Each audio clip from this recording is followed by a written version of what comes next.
Good evening, Overwatch fans. Welcome to the Rose Cup Season 3 Masters Finals. We have an absolute cracker of a match for you today between FTA Phoenix and N.S.A.L. My name is Temporal. I'm joined by the wonderfully grammatically correct man of class on casting and first Knight of Knee, in the production booth. So, man of class, welcome to the match tonight. Well, thank you for welcoming me with such a warm introduction. I'm looking forward to this one because I did the semifinals of N.S.A.L, and then FTA Phoenix sort of fell through. There was a little bit of confusion, something that happened there. Doesn't matter. FTA Phoenix definitely deserves to be in this finals as well. So we're going to be looking at I hope a very good match. They faced up against each other once in week one. That went to FTA Phoenix's way. But after that, they've been just unbeaten throughout the entire thing, plus 48 and a plus 43 score record. It's looking pretty hot, this game. I'm looking forward to seeing what they can do on this first map. It's going to be Lijiang Control Center, a classic, I will say. That it will, and we've seen both teams dominate through the entire season and dominate through the playoffs as well. And FTA Phoenix hasn't dropped the map, although they did have that forfeit that you mentioned, so we won't count that. N.S.A.L only dropping one match, and that was against the number 2 seed Connection Lost. So they've had a fantastic run as well.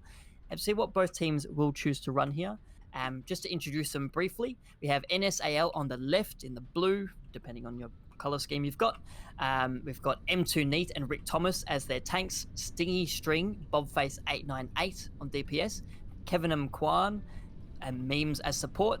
For FTA Phoenix on the right in the red, we have Genji and Alishan as tanks, Trev Stacks and Vin on DPS, and Saya and Walshy on Moira. So see both teams roll out, and not too surprising here for Control Center. I like the Junkrat pick. It's a little bit niche, it's a little bit new, and it's something you don't see that often. We see the shield break will be very heavily, but there's a Hunts on the other side, so it's not too bad. A little bit more one-shot potential with those arrows, but the barriers are down for both teams right now. Oh, and a good wall then. Vin goes in, puts the wall up, tries to get the freeze on. The Immortality Field will allow N.S.A.L to get away. No kills. Oh, as I say that, Addition's the first one down. Stingy String striking the first blow as Phoenix I actually managed to be able to capture the point, and Amplification Matrix is blocked by a wall from Vin, though they lose their life in the middle of that with the, encounter. Walshy brings out the Coalescence of just keeping N.S.A.L back for the moment, but the kill's definitely going the way of that blue team here. As Memes gets on the kill, Genji is down. There's only the Reinhardt shield left for FTA Phoenix, and with Saya going down as well. N.S.A.L has control of the point now. We just see some last-minute staggers coming back from Vin, but it won't be enough, and the point will flip back towards N.S.A.L. I do really like the composure that N.S.A.L showed there, because they got the kill on the Alishan, and then didn't just straight run into point. They gave it away just to make sure that they won the fight and didn't feed anything. But now they're on the back foot already. Amplification Matrix. Memes building up in no time flat. Unfortunately, Trev Stacks makes much better use of it. The Dragon to counter from Bobface takes down Trev Stacks, so it's an even trade here on both sides when it comes to numbers. Unfortunately, though, the tanks from N.S.A.L were forced back.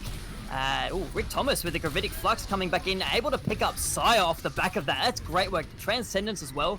Kevin and Kwan will keep N.S.A.L alive on the point. It has flipped over towards FTA Phoenix as a Tire comes in, gets taken down. Oh, Tire meets Rock. Fortunately, not an off-road Tire there from Trev Stacks. So it looks like FTA Phoenix is in all decent control of the point. The Blizzard will make sure that those tanks are frozen up and taken down. Support line is killed as well. FTA Phoenix, after quite a messy fight, lots of ultimates invested, will hold on to the point. Lots of them invested, and there's not much left in the tank for either team. Only the supercharger here from Genji on that Orisa. It was a very scrappy fight because they lost that pick early on the side of N.S.A.L, and then they just had to retreat, but they didn't retreat fully. They used a window. Now they're staggered out with this wall as well. I think Bobface will actually live here. That's nice. No follow-up after that. Yeah, unfortunately, FTA Phoenix still waiting for that the Orisa to gallop back to point. Oh, and Vin stays a little too long, gets cut down. Rick Thomas with the kill there. The supercharger from Genji comes out just to forestall this advance from N.S.A.L. And we see Rick Thomas using those adaptive shields to keep themselves alive here. Okay, so N.S.A.L has played the supercharger rather well. They kited back, allowed FTA Phoenix to come forward, and once that ran off, they ran through the Dragon, cleaning up Genji as well. They will take up position on the point as FTA Phoenix hits 99%. Now you will really see in this game and in general in this current meta that it's almost reminiscent of the double sniper meta, where one pick would sort of open up the fight and then the team will just win a lot of the times. And it sort of feels like a supercharged way of it because the spam and the shields are so different now than they were back then. It's really just about a lot of damage versus very breakable barriers. Ah, a nice little shout out to the Blizzard organized tournament on the weekends. As always, see a trade on both sides here. The Gravitic Flux from Rick Thomas picking up that Lucio, so no speed boost available. Oh, and smart play, the Blizzard just blocking off any entry to the point. FTA Phoenix has a decision. Do we stay here and wait it out? Do we go up the top on the stairs? They choose to wait it out as another amplification matrix comes with some memes. Unfortunately, Trev Stacks again has their number, takes down both supports. FTA Phoenix running rampant all over this fight. They will recap the point, and with the overtime week burning down, I don't think anyone from N.S.A.L will be able to get back. This round will go to Phoenix. It definitely won't be. I think this entire fight, this entire map was all about that positioning. You often saw one of the teams getting surrounded by the other, and that just there wasn't a potential to really pick off flankers or pick off side potential. And it really had to do with who's the first pick on the other side. Is it a shield? Is it a damage dealer? Because both a shield dying and a damage dealer dying open up a lot more flank potential. Because if it's a damage dealer, you don't really run into, well, a damage dealer that kind of counters your flank because someone has to mind the front as well.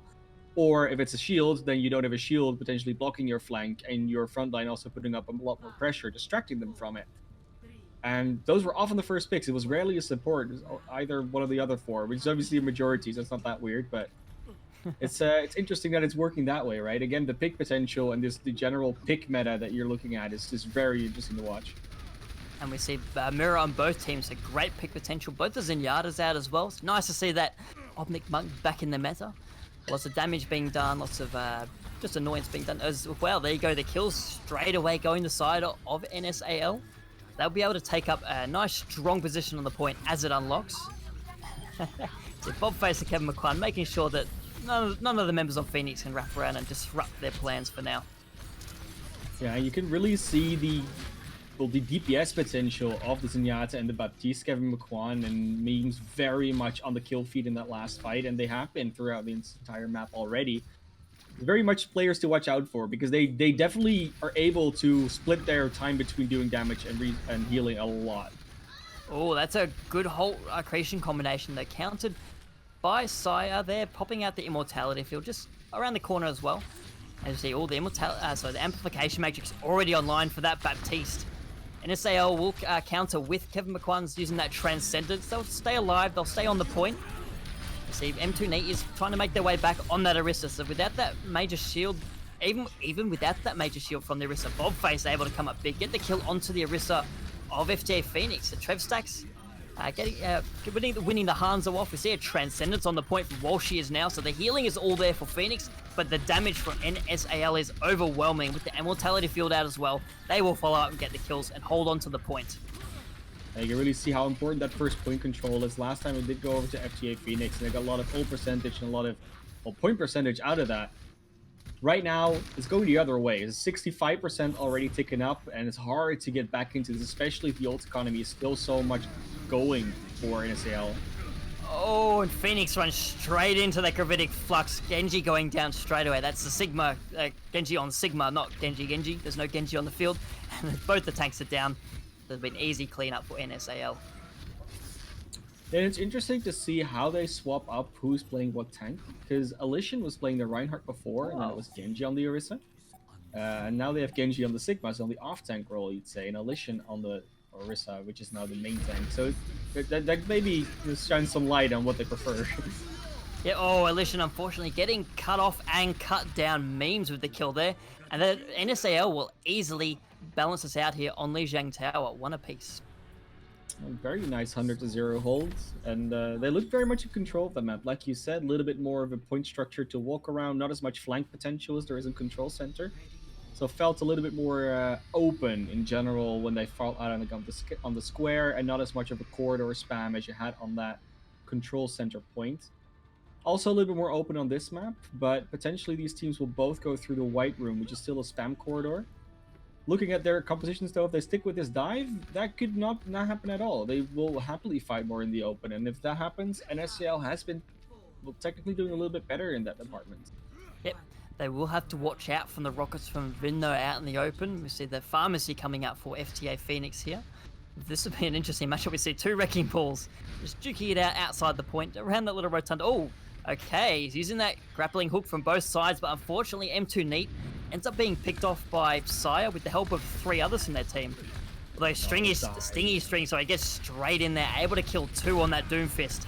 The dive looks like it's working out for N.S.A.L at the moment. Bobface gets in the action. Lishan comes back into the fight, but unfortunately, Walshy gives their life in the process. It looks like N.S.A.L will have command of the point and start off the capture progress first. The big difference of both of these compositions is that one of them has stuns and the other doesn't, namely Elysian and McCree. The Trevstack's McCree, they both have a stun, Accretion and a flashbang, of course. And they also have the CC of Genji and Vin, so they're a little bit more anti-mobility, so anti-CC, rather than CC, the CC that's on the other side. So that's why the N2D and Stingy String had a little bit of trouble getting in the backline sometimes.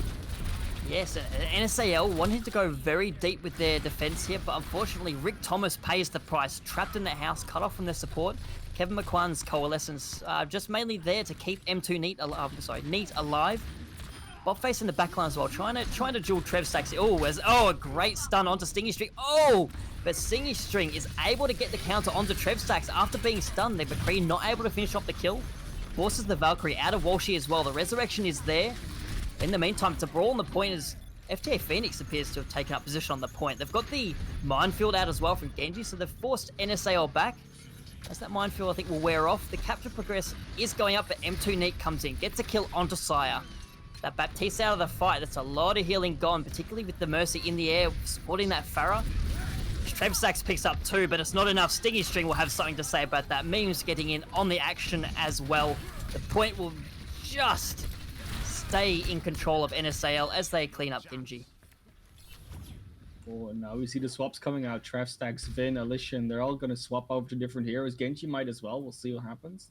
Might think they have to touch the point. No, it's going to be Orisa Hog and the Sombra Reaper. This is really big swap up. Sire and Walshy going over to the Lucio. And there they go in. Oh, what an EMP! Takes out all four members of FTA Phoenix who are running forward. And Walshy is cut down instantly.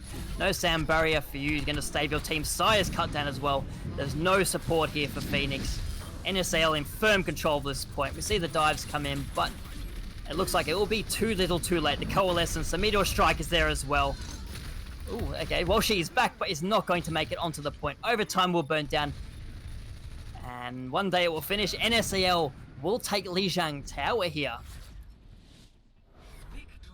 Yeah, wow, so it turns out that, you know, the fight before that, where you thought they were maybe going to win it, I think they would have won it. But the problem is that they used both their DPS ults in very unfortunate positions. It's at very unfortunate times. They had one barrage in that game, and that came out when the Pharah was almost alone on the point and had half health. Same thing for the McCree ultimate. It was done in the middle of the point, surrounded by enemies when they were on 20 health. And at that point, you're not going to get the value that you want. You want to be in a better position to do it, at a more advantageous position. And by the time they used those DPS ultimates, they were already being pulled back, which is, you know, not what you want. But yeah, first map going over to N.S.A.L after a first point that didn't quite go their way. They just kept it back 2 times 100-0, and you can commend them for that. That's just a very strong comeback. Yep, and that's what you need. If you're going up a team like FTA Phoenix, you've seen how well they played during the season. You've played them. You know exactly how well they play. And coming out and setting that tone right now is definitely what they want. For Phoenix, though, they do have the map pick, and it will be an assault map, and they've chosen Temple of Anubis. So a chance for them to bring out that Pharah, perhaps?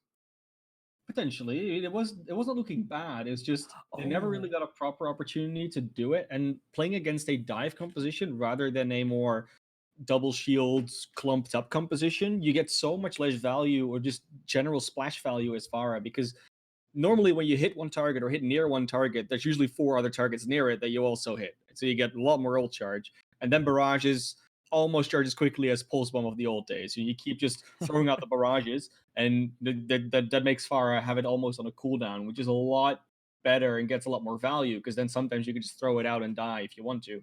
But that was not the case on that map. It was way too low in value that Pharah didn't get all of vanilla kills, and then the barrage didn't get the value that they wanted. This will probably be a different story on Anubis though, because you can spam, especially on the defense, more into the choke. But if you're gonna do that, you might just want to play a Junkrat or a Hanzo and just play behind a barrier. That might make more We've sense. But who we've knows? we've Structure is really we've nice. we've certainly seen Trevstacks on the Junkrat already willing to play it on Control Center of all places. So when it comes to Phoenix's defense, we'll see where they go. But for now, they're on attack, and we'll focus on the defense of N.S.A.L, Yep, who, looking despite the like name the being, same thing. Same thing they did before, and Control. It's, yeah, the Mei Hanzo. It seems to be a very meta pick right now, especially with Zenyatta Baptiste double barrier. I Nothing wrong think, with yeah. that. And I think what N.S.A.L is running at the moment is, suppose, will be considered the meta for now, unless of course teams. I guess the variation we do see is that Pharah play that comes out, so swapping to the pharmacy. But yeah, this composition definitely has, it has as much. What I said, I was going to say it has as much barriers as you can get, but now it doesn't, given the changes. Now Reinhardt is the most barrier, but I guess this is what teams are comfortable with, and there's a lot of shield pressure, especially a lot of annoyance coming from that Mei. As you see, FTA Phoenix opting for the same. He's gonna spam the choke collision, going very low already. That's it's a hard one, but the shield at least blocks the accretion together with the wall, so they're all inside now. Able to get a good position, get cooldowns back up, and then it's going to be spam war once again. And there they already go. Nice hold, but once again, the block from the shields. And there you go. The wall out from Stingy String is down. They've got a... Ooh, FTA... So Phoenix has an opportunity to go, and Vin makes great use of that, sniping down Rick Thomas there. An icicle to the dome. Not what you want to see as a physicist. I'm not sure exactly you expected to see as a physicist, but wow. Sire, these Baptistes are both bringing on online this amplification matrix is very quick. And Phoenix used that to great effect, able to cut down 3. Walshy picking up 3 in that fight. This Zenyatta is on fire. No extinguisher required though, as point A will be easily captured by Phoenix. Yeah, very, very well done from them. They took their time, they took their own tempo. They didn't go in straight away after that pick. They waited for their cooldowns a little bit. They waited until they had their health back, and then they walked forward. No members lost on their side. Ult percentages aren't that high though. Bobface is the only one that has an ultimate, and the defense in general has a good bank already. That they do, and so that's surprising given the way that fight went. Whoa. But Memes opens. Oh wow! 3 kills coming straight through that amplification matrix. Immortality Field not going to save Phoenix here. They will be forced back. So N.S.A.L doing a great job to stop the snowball there. Yeah, you really don't remember how that feels when you walk through a middle lane and you just get spammed down. Is after all those barriers and all the sustain from goats, it's just not something you ever feel like would happen anymore. And now it's back. It's a spam comp, the spam meta. And they only had to use 1 ult to do it. They still got 4, almost 5 ultimates online. This defense is probably not going to lose it very soon. No, and N.S.A.L, they've actually got a better ultimate. Like, they've built up their ultimates faster than Phoenix has, which is not something you see from a team that wins the first fight that quickly. Oh, and Neat takes that Walshy as well. There'll be no Transcendence available for the attacking teams here. Immortality Field is forced out, and with that, looks like Phoenix will retreat. They want to wait for that Zenyatta to come back. So smart play from them. Unfortunately, no ultimates burned out from either teams. Yeah, and it's interesting that you mentioned that ult economy, right? Because to me, what that says is that not the spam efficiency, but rather the defensive cooldown efficiency of N.S.A.L was better than FTA Phoenix's, because they denied more damage than they could have potentially dealt on FTA Phoenix's side, meaning that therefore they also will have more ultimates, especially on those DPS and tank ults. That being said, though, it's going to be a ult bonanza over here. 6v6 actually. Let's just call it 6v6. There we go. The ultimates come out from both sides. Gravitic Fluxes, I think. Oh no, Gravitic Flux from the defensive side here. The Supercharger out as well. There we go. See, Transcendence come in. The Gravitic Flux. Oh, Genji unfortunately trapped outside the wall from Vin. Unfortunately, their friendly Mei perhaps doing a little more harm than good there. And Bobface picked up, I think, 4 kills in the middle of that fight. The Hanzo cleaning up very efficiently. If they're all frozen or stationary in the air, it's easy to hit those arrows. And they're logs. You throw a log at the enemy team, you're probably going to hit something. But Bobface going a little bit far forward with not that much range to compete with.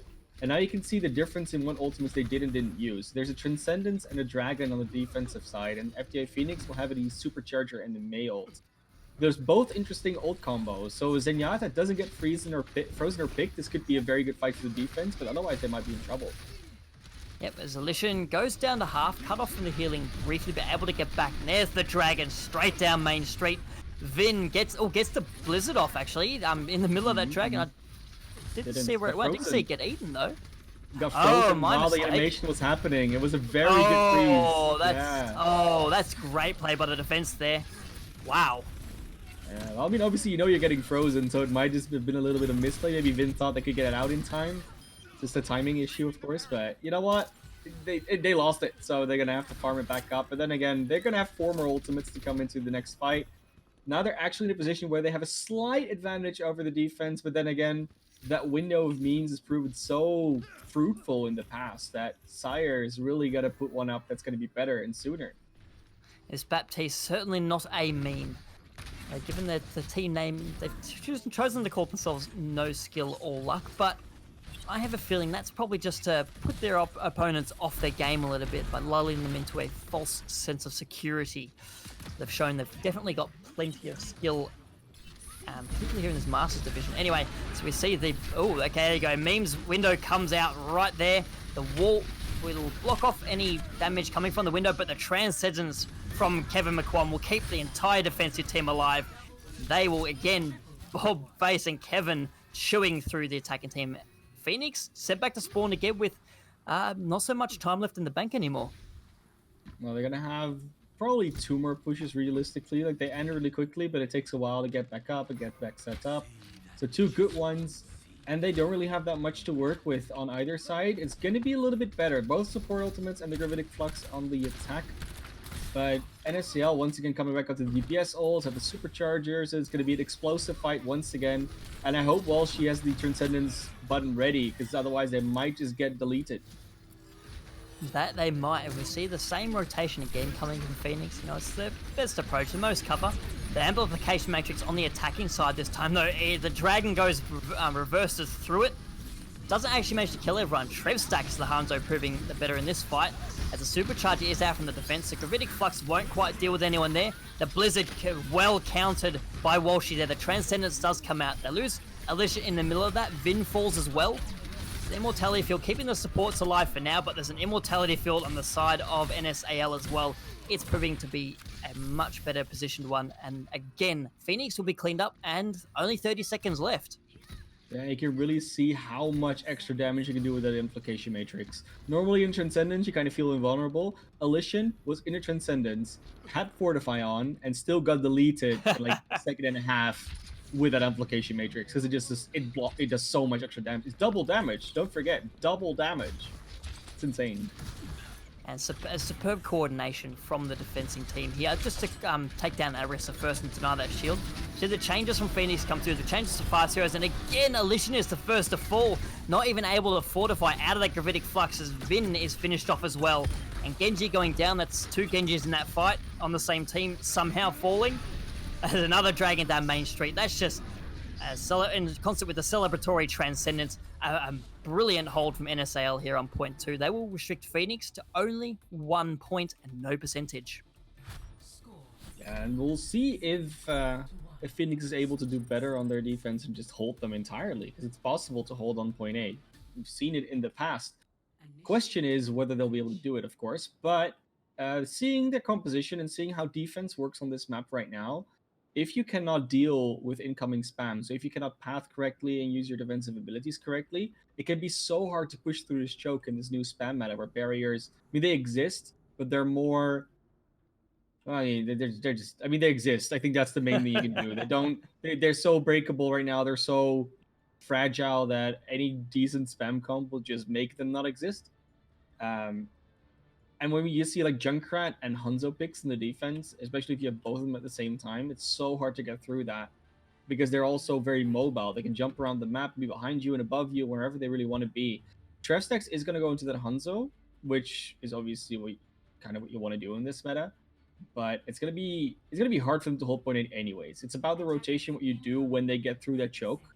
And you saw N.S.A.L kind of not really rotating anywhere. They sort of stood on the bridge and they really were sure to go. And their Hanzo and their Baptiste went to the high ground, but they went to the high ground that's next to the Mega Health Pack, which is a little bit of an odd high ground to go to. Usually you see Hanzo's going to the other one, because then they have a better angle to shoot at the enemy while not being able to be shot themselves as easily. It's a less wide angle, so the peak is better. But we'll see if Trev Stacks can do that differently.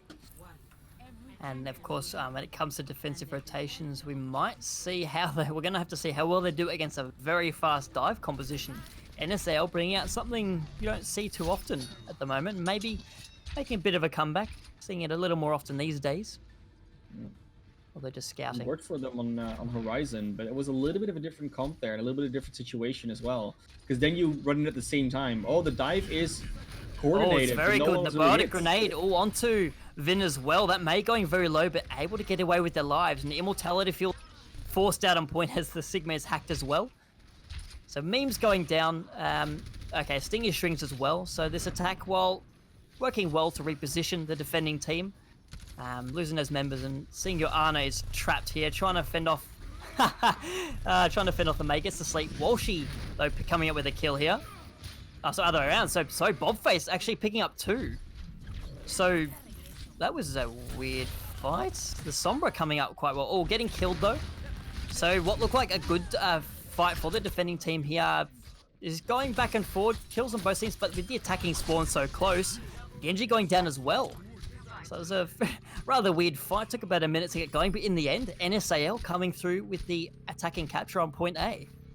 And it's sort of a war of attrition fight where with a dive you don't only have the spawn advantage, but you're also quicker. So kind of that felt like they do it. And if they don't get any picks, it doesn't work. They need to get the picks, but they got them, and now they're going to be in a good position to maybe potentially have a Dragon Blade even soon, a Nano Blade. And we We'll see see if they're Alicia going to go with that one. swapped onto the Roadhog, so we're seeing Sigma on the defense. I guess taking out the role of main tank. And we see, there you go. So the dive coming in from N.S.A.L. They get straight on the point, but the Dragon is there to make sure they can't stay on the point. Rick Thomas forced out a mech, cut down instantly by Trev Stacks. Walshy with a kill onto Stingy String as well. This attack will be stalled here, but no ultimates invested from the attacking team, so they hold on to those. Yeah, and I think a big problem that you're going to have as the defending team is that obviously, yeah, the staggers are good. I think that's a nice thing. You get some more ult charge, you get some more time, but they have a lot on the clock to defend against. I think the main problem you're going to have as the defense is that you know that N.S.A.L has one win condition, and it's a very clear one. They can go in with EMP Nanoblade, and what are you going to go and do against it? Like you have a Blizzard to maybe zone, a Greatic Flux to maybe zone, you have an amplification matrix and an immortality field. Like there's some tools against it, but you need to have some available. You cannot all be hacked, otherwise it's basically over. I see Bobface getting in the backline, spotted out Sire. Wow, standing on a tower. Oh, unfortunately, the Baptiste is hacked. There's no immortality field coming out. The Nano Blade goes in. Stinger String is trying to cut down a Roadhog, but that's probably not the hero you want to go after. As that's happening on the point, Vin has invested the Blizzard and taking down Neat. That Wrecking Ball's out of the fight. Trev Stacks as well. Stringy String, though, doesn't need a Dragon Blade to get anything done. Supported by that sound barrier from Memes, has killed 3 just with their normal abilities. So what looked like a weird use of ultimates has ended up turning in N.S.A.L's favor. They will capture Anubis and put themselves up 2-0 in this series.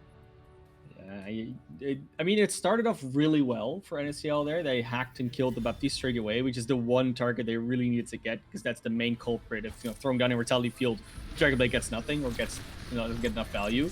But they still somehow go with the Dragon Blade onto a Roadhog, like you said, maybe not the best target to go for. But eventually they managed to just pull it through and just keep on killing things, and there was nothing, really an answer from FTA Phoenix. So another map going to N.S.A.L. It's already 2-0 in the series. They're wrecking them up. That they are. I guess from Phoenix perspective, probably a little shaken. I don't think they've ever been 2 down in a series this entire season. So No. perhaps an unfamiliar and uncomfortable feeling for them. Obviously, as well, they've have to play some of the playoffs under this new patch, which has been a very weird experience for a lot of teams. Well, weird is maybe not the word, but a refreshing and sometimes unnerving. Yeah, Yeah, definitely an interesting position to find yourself in, going from being so dominant in a meta, the meta changes, and all of a sudden other teams catching up, surpassing you. You know, So we'll wonder how that plays into their minds over the course of this match. We'll see if they're able to recover here on King's Row. Of course, the only hybrid map we have in the map pool because we've never seen anything else in the we finals. have, we Or have. we I have? mean, Someone Icon chose has not been to play played. King's Row? It's happened, yeah. I mean, I'm not saying the choice was necessarily successful, but it's definitely happened. It's also because I don't know whether it was successful or not out of memory, so I couldn't tell you if the team that picked it also won that map. But I can tell you we've had some good games on Eichenwald, and Kings Row. We'll see. We'll see if we get a good game. Like Kings Row is a map that obviously everyone's very familiar with. Even if the meta changes, everyone still knows how to play this map. The flanks are very defined. The high ground is very usable, but not necessary to use. The low ground, you have a lot of flanking routes. Like I said, they're very defined, and there's also a lot of different paths you can take, but not necessarily need to take. It's just interesting, and we generally see this Widow pick just coming out of spawn. Generally, they just check: can I get a pick? Yes or no. If they can't, they just switch to something else. Likely going to be Hanzo. And FJ Phoenix is going to go for another attack here, potentially using the Winston. But on defense, they're going for the tried and true, the current meta comp. I think that's what we just call it. We'll just call it the meta. I think, yeah, they're just the Winston pick just for the bubble up the top to keep Trev Sachs alive, though. They know they've been spotted out by this sonar arrow. And we're seeing the Reinhardt Orisa composition, which you talked about lots of flanking routes, and with this particular tank set, we see a lot of Reinhardt flanking, which I'm loving at the moment. Definitely not something a Reinhardt player is probably used to, but a lot of fun. Okay, the Immortality Field out straight away as Phoenix wraps around the statue here. N.S.A.L, oh, a smart wall there from Vin as well, stopping N.S.A.L from retreating back through the choke, but it doesn't matter. Kevin McQuan gets back in and able to pick up 2 there. Bobface falling on the defensive side, but they'll get back soon enough with that lunge. And a relatively clean fight from N.S.A.L. Yeah, I will say, I think Bobface might not just be there on time for the next fight to start. So if they're quick, they can potentially attack quickly. They're not really taking their time. They are trying to move up quickly as well. Yeah, see, Alishan swapped off onto the Sigma as well. It is, yeah. There you go, Bobface is back. So N.S.A.L will be able to take up that normal position on the point. The amplification matrix out very early from both sides. These Baptistes are on fire. Walshy uses that to great effect, cuts down the Orisa. With that main shield out of the way, it's going to be very difficult for the defending team.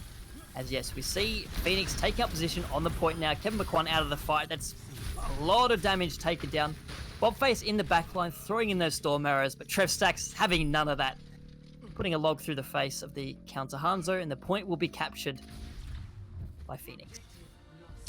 Yeah, they got it. And it's good, obviously. But yeah, after Genji goes down, sorry, not Genji. After Amtuni goes down on that Orisa, you have a very hard time defending against that other team, especially if they have the amplification matrix out.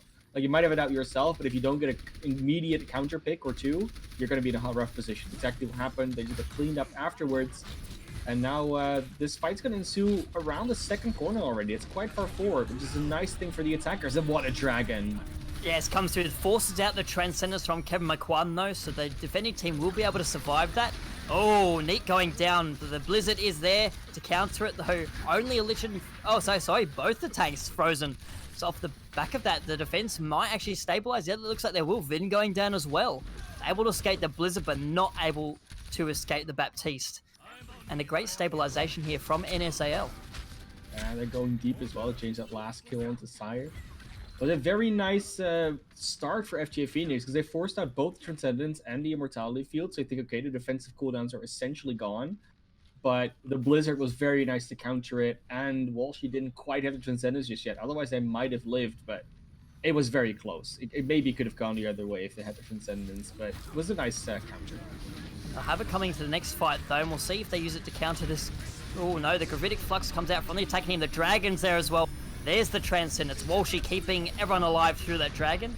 Amplification Matrix goes... Oh, Amplification Matrix comes out from N.S.A.L, and they're able to put it to great use, cutting down 3. Unfortunately, that Amp Matrix from Sire not going to get anything done.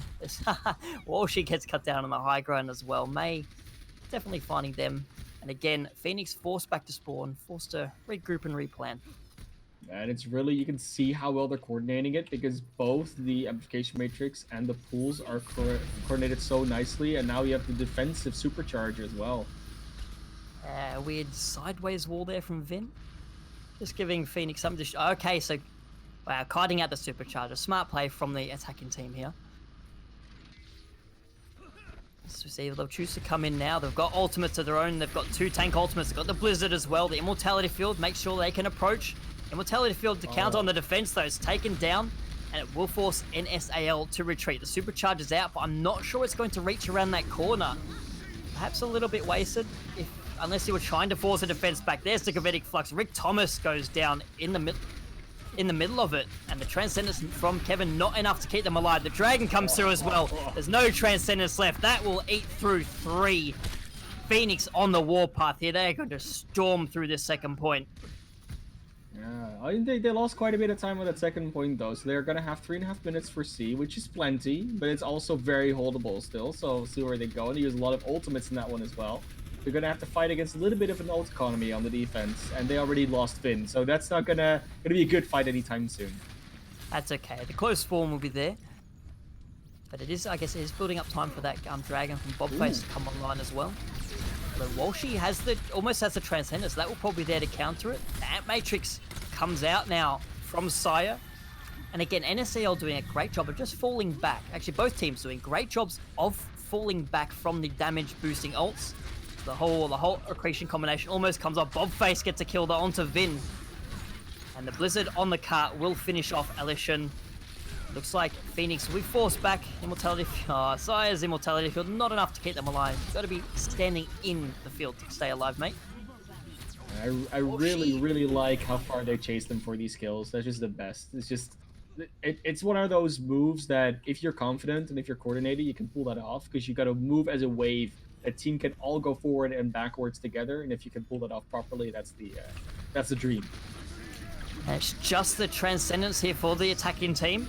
We'll see where they choose to use it. Okay, choose to counter the Gravitic Flux with it. So now they'll be running into that Dragon. Bobface could unleash that anytime they want. Not choosing to use it through the amplification matrix. So they might supercharge it here. Phoenix. Vin is on a little bit of a flank here. I wonder if they'll get caught out. I think Bobface knows where they are. Yeah, the sonar arrow. Oh no, that's probably a highlight for me actually as a spectator. Yes, so Bob has found out Vin. The ice block forced out there for that mage to survive. The cart pushes through that. Wow. Is that oh, that's it. Sorry, that's the attacking Ant Matrix. The dragons come through. Immortality Field is enough to keep them alive though, and the kills all come in the way of Phoenix as their ultimates come online. This fight has dragged on long enough. So as I say that, Walshy goes down. Bobface coming out with 2. Rick James getting in on that as well. Unfortunately now, it looks like Phoenix, yeah, they will be forced back. The 2 tanks still here on the cart, still got ultimates. So as I say that, the kills, they have to do enough kills. The cart is continuing to push forward. We'll see. No, they won't choose to continue this. They will fall back a little bit with a minute left on the clock. They push the card about to a space where one fight should win it if they win a good fight, but they have to attack quick. They got so many ultimates though. Like, this is really the moment where you have to win, but you have to force out that Transcendence or not use everything while the Transcendence is going on. So definitely, the pressure will definitely be on Kevin here. There you go, the Transcendence is out. The Gravitic Flux not getting any kills thanks to the healing coming out from that. And as you said, Phoenix has held on to the rest of these ultimates, and now they've got a great opportunity. The Blizzard's out, the wall's there, might protect some people. Oh, the Immortality Field there as well. The Ant Matrix, fortunately, not enough to keep the tanks alive on N.S.A.L here. The damage is just too great coming through from Phoenix. Some kills coming through onto the attacking team, but I don't think it'll be enough. The Supercharger's out as well. Genji on the Orisa will put that out. We'll allow the damage to come through. The Dragon will go through to stop anyone coming out that right side spawn door. Oh, unfortunately, Rick Thomas charges off the edge. The Wrecking Balls here, neat, doing what they can. The Blizzard out from Stinger Strings. The Dragon as well. That will force Phoenix off the cart. We'll see if anyone can stay on it. Genji stays on it. It's frozen. It's able to get away though. Wow, the healing from Phoenix. Absolutely stellar. Sire coming out big. Massive healing. Massive damage there. 3 final blows. Walshy with 2 as well. This support line is carrying Phoenix through this fight. They will finish with no time in the bank, but a finish is a finish. Yeah, and obviously they're gonna Wow. be very happy about that on FTA Phoenix's side, because whatever happens, actually not whatever happens, they might not get another attack, but at least they completed the map. So they now have a win condition, which is hold them before they get to last, which is obviously always what you want to do. But now especially you know that that's what you have to do. And yeah, they pull through in the end. It was still hard. They still lost players when they maybe shouldn't have, but they did get there. So what N.S.A.L is very good at doing is identifying when flanks and when certain picks are open. They really have a good way of identifying, oh, that person is strangling or that person or straggling. I don't know. It's whatever. Um, yeah, it's one of those things where they don't really know how to not punish those things. It feels like it kind of feel it sometimes looks like they get a lucky arrow in or something, but they actually know where someone's going to appear or how someone's going to rotate, and they punish them for that because they just pre-fire the arrow, pre-fire the right click of the Mei, and it's a very nice thing to do. And a very nice thing if you can do that as a player as well. It's very something, especially as a projectile player, that you're going to be, if you're adept at that, it's going to be hard to play against that. But we'll see them well, go on to try to turn the defense, and maybe we'll see something divey coming out of the attack. It's been working for N.S.A.L, so why not? I'll believe it when I see it. Yeah, There you looking go. They like dropped scouting down. They're ducks, changing but off. Nah. Come on, at least someone break out the Reinhardt, please. I want to see some flanking, diving Reinhardt. No, mirror comps from both teams. Ooh, might be Okay, seeing Vin waiting in the hotel. Oh, okay, good wall from Stingy. Prevents Vin being able to counter wall and block them, or split them up. Oh, that Sigma barrier going down very quickly. Immortality field behind the statue just to keep this attacking team alive. Well, the memes goes very low. Needs to be healed up here. It will buy the defense a little bit of time. See Bob just poking their arrows through the hotel, stopping anyone from the defense from trying that. And it's sonar arrow there as well, making sure they spot out any attempt at a flank. I see the wow, and Matrix already online from memes, investing it straight away. The immortality field is out, but not hidden around the corner enough. And with that, Elysium will be the first to fall. Bobface picking up that kill. Oh, and the Orisa down as well. So N.S.A.L will move straight onto the point. They've got all the protection in the world. Phoenix just collapsing at the end there, and the point A will be captured with 3 minutes left on the time bank. That's exactly as you said, that amplification matrix wasn't around the corner enough, so it was just destroyed. If that hadn't been destroyed, that might have been a different fight. But shoulda, woulda, coulda. It wasn't behind them all. Now Trevstack's gets going to become Bobface. That means the attackers are going to have a little bit of a backup here, and they might actually be held in this choke now. It's a very good position to take if you're the defense here. So FTA is going to push as far forward as they dare. Then it looks like they're willing to push forward to the bookshop, but no further. The immortality field also already out from Sire, so... Oh, there you go, the Dragon coming through from Trevstack straight through the cart as it comes through the choke. The immortality field will keep the attacking team alive, and not only that, it will keep the damage alive as well. Again, the tank line falls first for Phoenix. N.S.A.L just storming through this map at the moment. Looks like this cart is a freight train, and I don't know what Phoenix has to stop it. And it really seems that the N.S.A.L players have this faith in their supports and the faith in their cooldown usage, where even if the dragon's coming out, they don't feel afraid to just keep firing at the enemy. Whereas when it happens to FTA Phoenix, you see them sort of back up or rotate out a little bit, and that all has to do with the blind trust you can have, the reflex trust. Oh, and look at the damage coming out. There's an amplification matrix supercharge as well. Walsh's Transcendence is there, but most of the healing, I guess the defensive measure for Phoenix here is just hiding as the Blizzard's on the card as well. The Gravitic Flux comes out from the defense, but it doesn't get anything done. That Blizzard coming off much stronger from Stingy String. And the second point, easily captured. 5 minutes left on the time bank for N.S.A.L. And it's not even that the Blizzard was stronger, it's that the Blizzard was there in the first place, because Vin's got eaten, and Vin's not been lucky with the Blizzard so far. On the attacking side, they threw it into an enemy Mei wall, meaning that it didn't get where it wanted to be. They got to be really picking care of McQuan, though, so that might give them a little bit of an edge. That they will. As we see, 5-volt ultimates invested, only the Dragon remaining, which will come out now, and... Oh, okay, the Immortality Field doing enough work to keep the defenders alive here. And we see Saya just jumping up into the high ground. No, just jumping around in the air. So N.S.A.L willing to fall back a little bit. They're coming in now. Elishan gets hit by an accretion, but is able to get away. Holt accretion is attempted by both teams there. The supercharger now out for Genji. I don't know how a Genji got a supercharger, but who knows? I see the dragon come out as well. That's a turbocharged dragon. They're off the back of the supercharger. Rick Thomas or for Walshy on the counter will fall for the defense. With those trades, okay, so N.S.A.L willing to go in with this. Memes throws out the amplification matrix, but unfortunately the kills are all going the way of Phoenix here. The amp matrix not getting what they wanted done, and they will finally be stopped. As the pick trade was obviously the Zenyatta for the Sigma, so you're missing a little bit of damage and a little bit of healing for damage and a shield.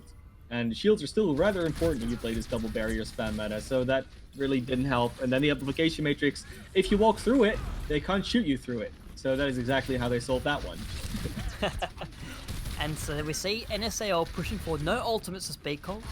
Two available on the side of the defense. And we say that one of them goes out. The amplification matrix is there. N.S.A.L seeing that, recognize it, and going, no, you know what? We'll wait it out. We've got an immortality field just to make sure of that.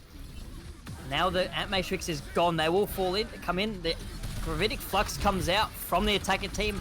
Immortality field, they're able to keep them alive. The blizzard comes out as well from Vin, and they're able to get Rick Thomas off the back of that. The rest of N.S.A.L gets away for the moment, though. Great Holt brings multiple members back in. That wall from Stingy String may save the rest of the team, but unfortunately, Neat going down, they will be forced to retreat and wait for that Orisa to gallop back into the fight. And it's a famous quote by many a person. Doesn't matter if you get rolled on King's Row, last is where you hold. It's the same with a lot of hybrid maps, actually. It's the same with Iconval, Numbani, even Hollywood to a degree. So, yeah, it's exactly what's happening here right now. They get 6 minutes or so. They came here, now it's 2.5. It's looking like a great hold so far, and the ults are still pretty even. That completion on the side of Phoenix looks like hopefully might come up big. There you go. The Gravitic Flux in the defense, countered by the Transcendence from Kevin. They use that a tiny little bit offensively. The Supercharger's out as well, so they've got lots of healing, lots of damage. The Dragon comes through, but the Supercharger on... Superchargers on both sides. Off the back of that, almost no one dies. The Trev stack falls. Amplification Matrix comes out on the attacking... What? Okay, the attacking Amplification Matrix goes out in the middle of the defenders. So I'm not sure about that, but whatever. I see that it looks like Stinger String throws out the Blizzard, and off the back of that, Saya goes down as... Okay, N.S.A.L taking a little weird flank through this hallway. They've got Vin trapped, though. The wall there is... Oh, cuts off Kevin! And the Zenyatta is burned down as well. So what looked like definitely one fight for N.S.A.L is a bit rougher. They've still got the kills coming through. The cart is making its way forward, but they have lost a couple of their number. So Kevin's onto the Lucio now just to get themselves and the Hanzo back very quickly, though. Rick Thomas going down. The Dragon as well. This defense... looks like they might be able to stabilize here as the cart approaches that yellow box of victory. Wow, so great work by Vin, able to cut off this. Sorry, I'll let you color that. Yeah, I mean, they were trying to get Vin in that hallway because they knew they were there, and Vin almost had Stingy String down dead to rights. They threw the Immortality Field in there, they all went in there. Then split off Kevin McQuan, like you said, and they lost Kevin McQuan and Bobface at almost the same time. And with the defensive respawn advantage, even if they would have won that fight eventually, it would have just taken ages. And now, at least, FTA Phoenix has guaranteed themselves another round if they get it to the end. Yeah, they'll have the Blizzard and the Gravitic Flux to make sure that happens. Though the counter, so the Flux comes out first from the attacking team. Immortality Field will be there to keep them alive and keeping the Baptiste alive, keep them healed up. Memes with another Amplification Matrix. I'm going to be saying that all night, I feel, for both these Baptistes. So, fortunately, not getting much done. Just forces Phoenix back a little bit. There you go. Another oh my god. Another M Matrix comes out. The Gravitic Flux is there as well. The Immortality Field, sorry. Just keeps the attacking team alive, but the kills are coming through for Phoenix now.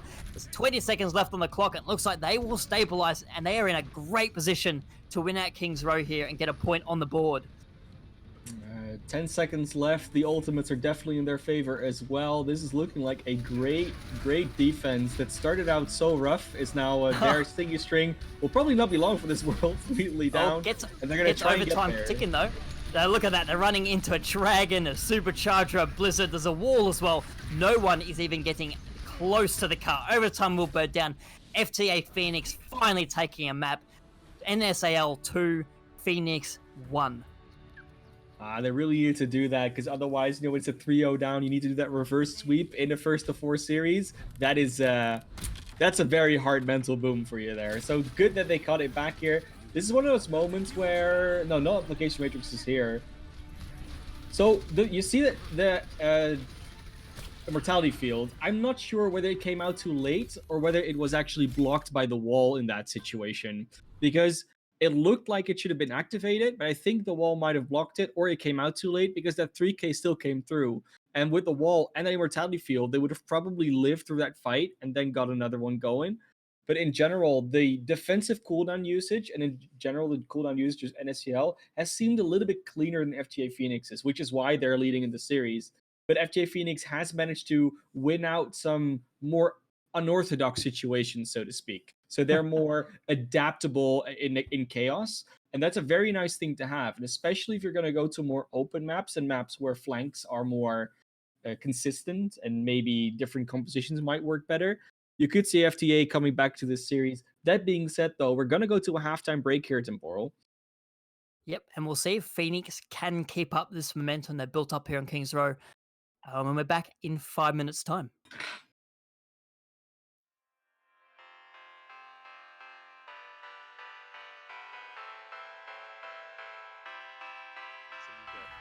And that's Well, how most about of the time that? they're all just square. Oh, Krev getting that early. Around, but can they teleport in? That's the main question. Can they teleport in safely? Anything happening? It looks like they want to teleport up to the far high ground here. They actually, that was such a smart play. They used That the was wall an insane to get. play. Oh, that was in main, and now they're just on the point. They are walled up though. So Storm Creator is already down. One of the longer ones that I've seen ever. It just keeps on going with all these sustainable heroes. No clutch death loss this time for Blue though. The freeze is there on Paragon, but no one to kill him. Storm Creator and Sereniac are on the side, but they can't really get any kills out of this. It looks like the self-destruct may be able to get someone. Does get Aerosmith, but and Sereniac gets back into the well. Nexus actually falling in this time. No more Reaper. They're losing the DPS. Paragon is trying to swing around here, but Sereniac just pumps in the damage with those Diva shotguns. Osprey trying to get another boop in, but it's going to be Blue actually getting Paragon from the other angle. Blue teleporting forward, goes for a will. Can they actually get it back? It's insane. This fight is going on forever, and they catch it back. The volcanic violence. Engage, but this is not what you want when you're going against double barrier and a huge ultimate gravitic flux from Prince Cats. He gets 3 of them with the help of his team. Awesome play there. To the rock accretion, kind of just taking a little bit damage down, and of course the first kill going to be coming over to Very Cool, who was playing on the Hanzo, so unfortunately he's not going to be able to get any picks here. Voltage doing a good work here of cleaning up the kills as this power of the Mei here, walling off connection lost, preventing them from getting onto the team. Nyquist tries to come in, gets counterpunched by No Karen. In fact, she just says no right back, and you see, damn it, Karen, wall going up, charge coming in from Despair. The power really of the combination with the Mei, and that's going to be a push to choke to hold them here. That's really where they do well, even throwing a Meteor Strike out with the Shatter. Nice combo. If Loco can get it off early, that's gonna be the biggest thing if they see that Nano Blade coming. And it looks like here see it it comes. coming. Speed drop's gonna come. Oh no! The Gravitic Flux and the Blizzard come in. Ursa able to get the double with RDK popping the Blossom. Defense nowhere close to the defensive ultimate, so they're going to be a little bit of pressure if that Nano Blades hits right now, and it does look like it's going to come out. Oh, it's only the Blade. The Meteor Strike gets 3% Widowmane. This is a disaster. The Blade came out, and the Nano wasn't even used with it because Rifticle was under too much pressure, so that means the Blade will get 1, maybe 2 kills, then rush in when you see an opportunity. And they're taking it a little bit slower now, so they might be good taking that device straight away. But the Barrage! The Rock ends up taking out the Barrage. What? That's incredible right there. Like, it's... And we'll see that there with the Coalescence being used to try and hold it, but it's not going to work. Yes, the Bongo will take down the Fist will take down the Bongo, which is nice to see, but Maddie surprisingly going huge here, getting the kills, which is the power of Doomfist. Idea on that one. Vaporous able to follow up there onto Lord Neon. It's a 5v6 battle as, again, Voltage, obviously, as we saw in chat, has some wings right there. Getting to the high ground, melting anyone that didn't realize that they used tank mode to get up onto that high ground. We're going to see Lord Yukon, the only one left to try to hold on to the objective, get melted by Voltage. We see the Big on the Desi, so it's still going to be that 5 in. The res comes on to Bastion, so all was for naught in the end. Bab goes down. Immortality Field was dropped on the carpet. It was shredded by the Bastion. Hammond just trying to install his, but it's getting Sigma 9! That's so unfortunate. Finds Volta and Portal with a charge kill on Define. That's 2 quick kills, 3. This Reaper will fall. Pilot will fall as soon as they get out of this race form, unless they get out with the GP. Looks like they're just going to try to stall out points as much as they can, but a quick swap at around 20% is going to come through for the Smilers. Comes back with a res, and now the window of pain coming down for XC. I don't think we're going to see Phantom use this barrage. Maybe he's going to drop down and use it on the tanks. He's trying to turn it around for his team, and he's able to pick off 2 with that? How does that happen? Fight on the objective as we see the tackle come in from Captain. Ends up getting taken down by Starlock. Oh my goodness! Phantom with the triple kill starting off already, and they haven't even grabbed the objective yet. MacGyver finding themselves on the outside of the objective. We may see a full hold on point A from them. Window of Pain going to go down in an interesting position, but there's the barrier to protect all projectiles from coming in. It's going to be the Immortality Biscuit to try to keep Scion alive, Silco, but he is in danger right now because the rest of his team is slowly falling and he's unable to protect them. Very cool. The only one left alive here. Regroup, get some health back, and he still is just getting picked. It's an insane DPS power. Uncontested second point capture. Blue goes down. The shatter falls from Paragon. The Blizzard to follow it up. I don't think anyone's getting out alive over here. What a beautiful follow up. And they have the ultimate, so why not use them? Pacifist last to fall. Looking for it, and it's going to be really difficult for anybody to catch him up. Wait, can the Lucio see him? The Lucio sees him. Lucio sees him.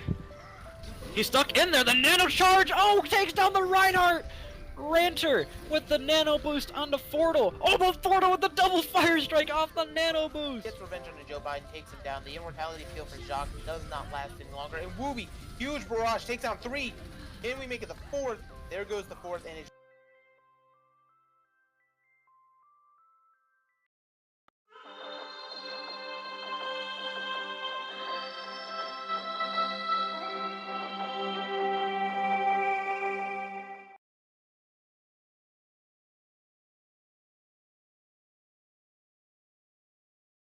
Welcome back, Rose Cupians, Rose Cup fans. You know, I should have thought about this before I started. We are here in the Masters Division Grand Final between FTA Phoenix and N.S.A.L. Currently, N.S.A.L is up 2-1 and in our first to 4 series, but Phoenix have managed to get back a win on King's Row, so they've got a little bit of momentum in their favor. And Man of Class, they've chosen, N.S.A.L has chosen to go to Watchpoint Gibraltar, and we've seen this team play this map before, and they have a very special, hopefully a very special Christmas surprise for us. Yeah, Dive in 2019 is not something I thought I would be saying for a while, but it still happens, and it's definitely happening more now. And if there's one map that has always been very friendly to Dive due to the overwhelming amount of high ground, it has been Watchpoint Gibraltar. So N.S.A.L picking that and also showing that in their semifinals makes me think they might go for that. But then the question is obviously, you know, which hero specifically and how will they execute it? Maybe they've changed some things up, maybe improved some things. And if FTA Phoenix has actually prepared for it, are they ready for the dive to come in? Maybe they'll play some of their own. It's all a big question mark. At least on the attack, they can scout a little bit, then go back and spawn and swap if they deem it's necessary. So let's see what FTA Phoenix can bring out. But first, N.S.A.L on the defense. And I want to bring it up a little bit because we've been talking about this meta comp, right? So Mei, Hanzo, Baptiste, Zenyatta, and the Sigma Orisa. Sometimes the Reinhardt Orisa happens as well. But there's been an interesting development coming out in Korea, of all places, which is obviously where all these interesting things start to happen, where teams have actually started to play a sort of dive to counter the double barrier. And it makes sense, right? If the barriers aren't as prevalent and if the healing isn't as strong as it was, then you can play dive easier because you can run around them and do whatever you want against them. And Speaking of yeah, dive, it's one of those things. Yeah, I have it on the defense. It's there. You predicted it.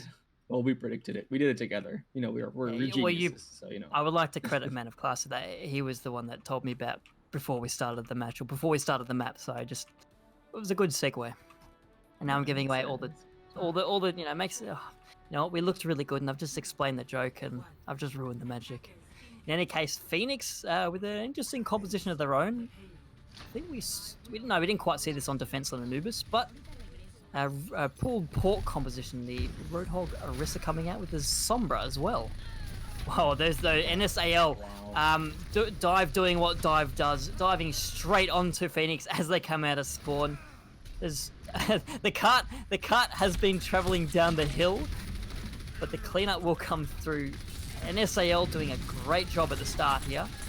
They've got the cart trapped into the car wash now. As I say that, the fight is still going, and the reinforcements are coming back though. Genji falling. See if the Reaper can get out as well. Trevstack's being hunted down by a Winston. A bit of revenge for the cinematic on this map, really. In any case, Phoenix forced to regroup and take a breath.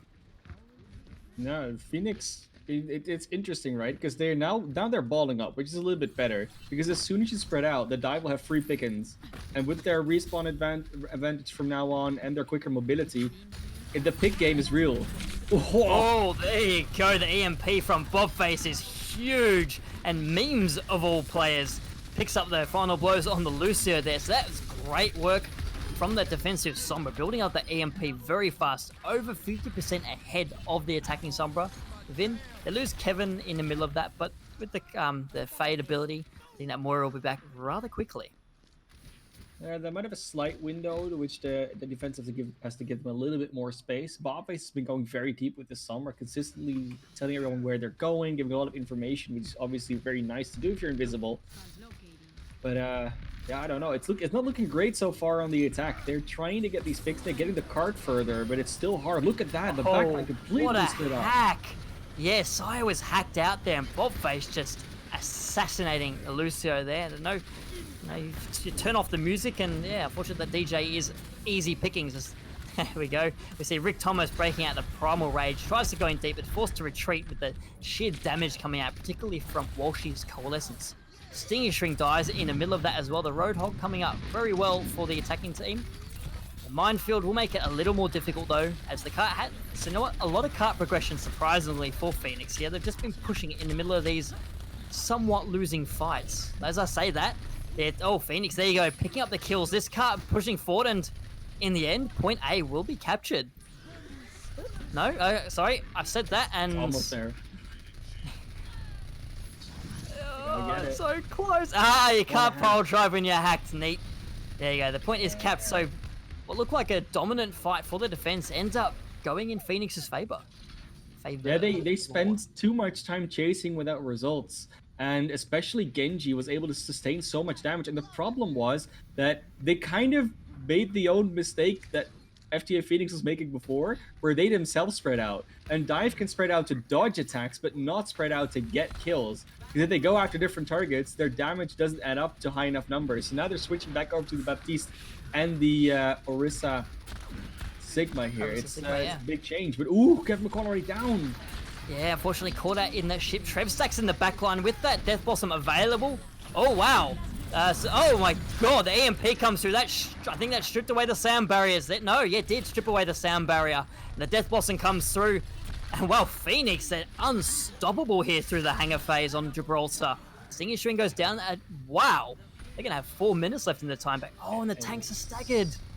Yeah, it's very expected that you get that momentum, especially when the enemy team has basically swap up their entire comp. There's virtually nothing even close to being charged on the defense. Stingy String might get their Blizzard at some point if the fight lasts long enough, but the ultimate advantage is heavily in favor of the attackers right now. Trevstacks will fall though, went a little bit too deep, so they'll have to wait for a little bit.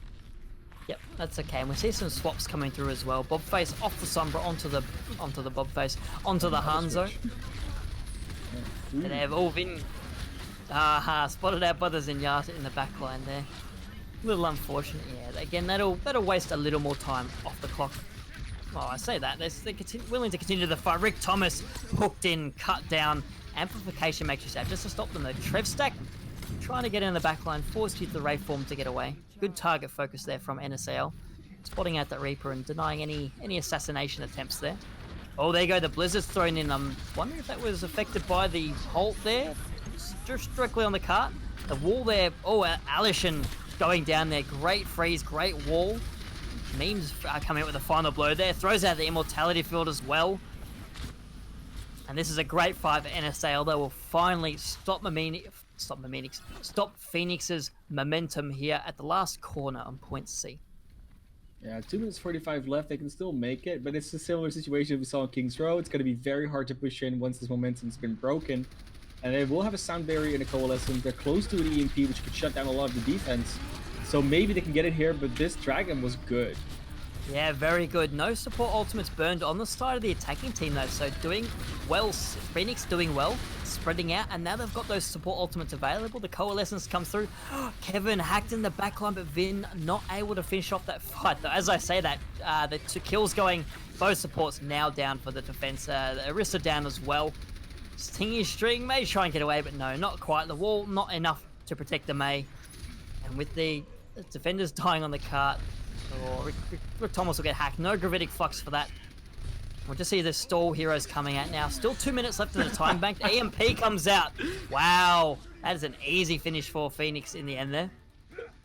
You hear me laughing because I saw Kevin McQuan was like, yeah, I'm going to win this duel against the Sombra, and then gets EMP'd and didn't even live for like a split second after that. As soon as the EMP came out, it's like the EMP killed them. That's how bad that was, but wow, yeah, Zenyatta and EMPs and Zenyatta and Sombra is still an interesting relationship because, yeah, you can kill the Sombra because it's obviously you still do a lot of damage, but especially the EMP just deletes you off the face of the earth. Like the Sombra barely has to touch you. She can almost melee kill you, I'm pretty sure. But looking at this defense, they were doing very well holding it, but all of a sudden they just get broken through without actually a lot of ultimates used as well. So, yeah, I don't know what happened there quite. It was just the lucky picks or the good picks, I suppose.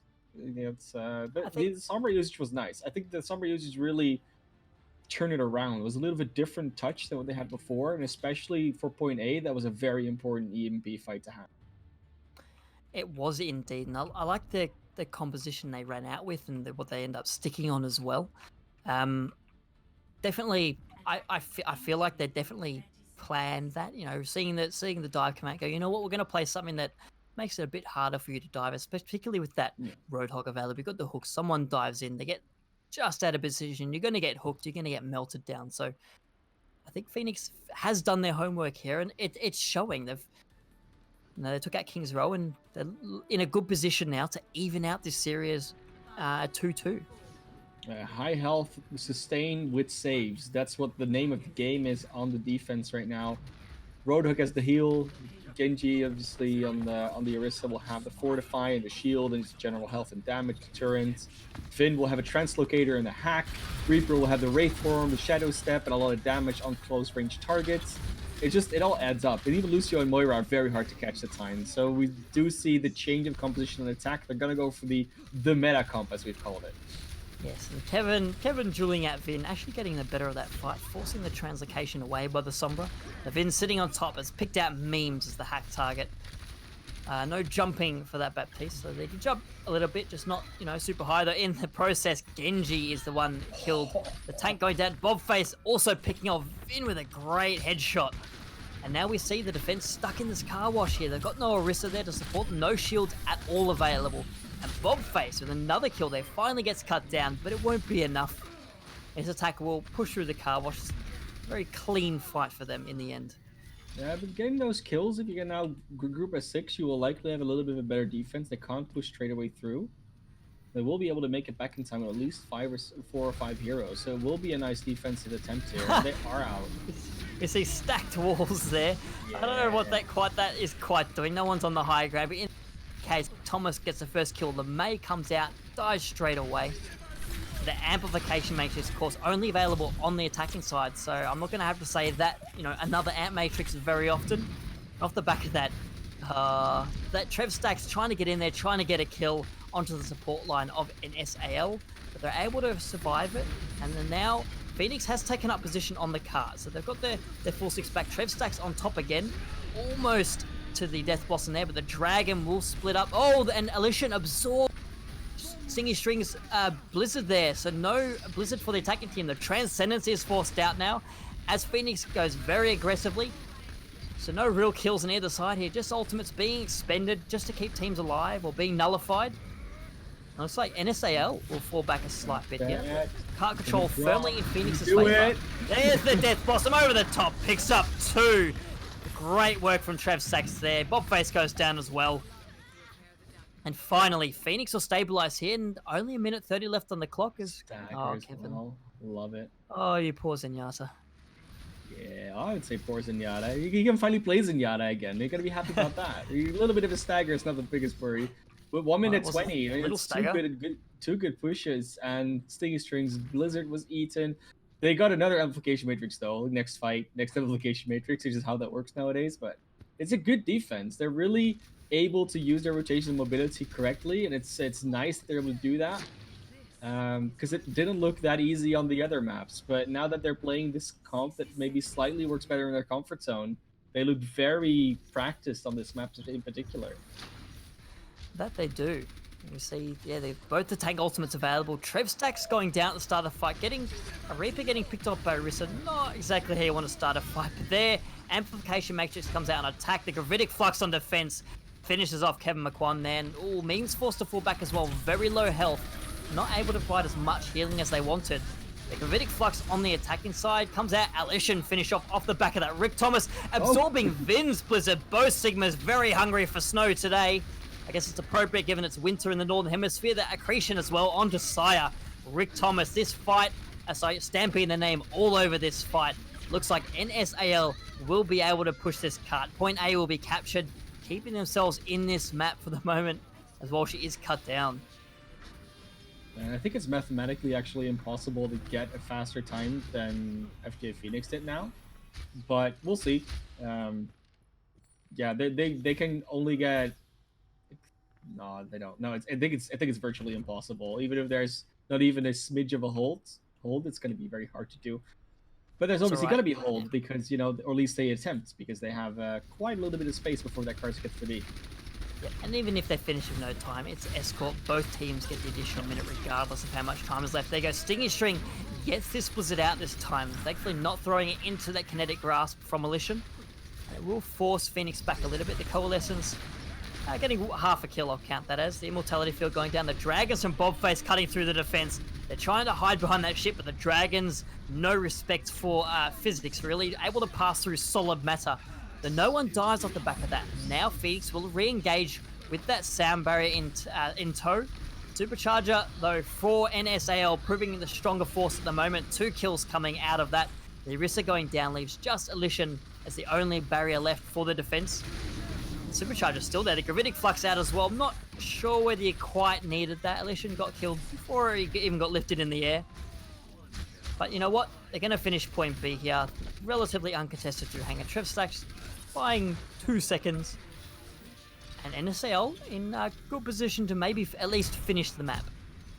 Yeah, they will be on a little bit of an old disadvantage. As I say that, though, they switch off a few of the supports. It's going to be the Baptiste off there as well. I think they needed to. The damage output from the supports was just overwhelming.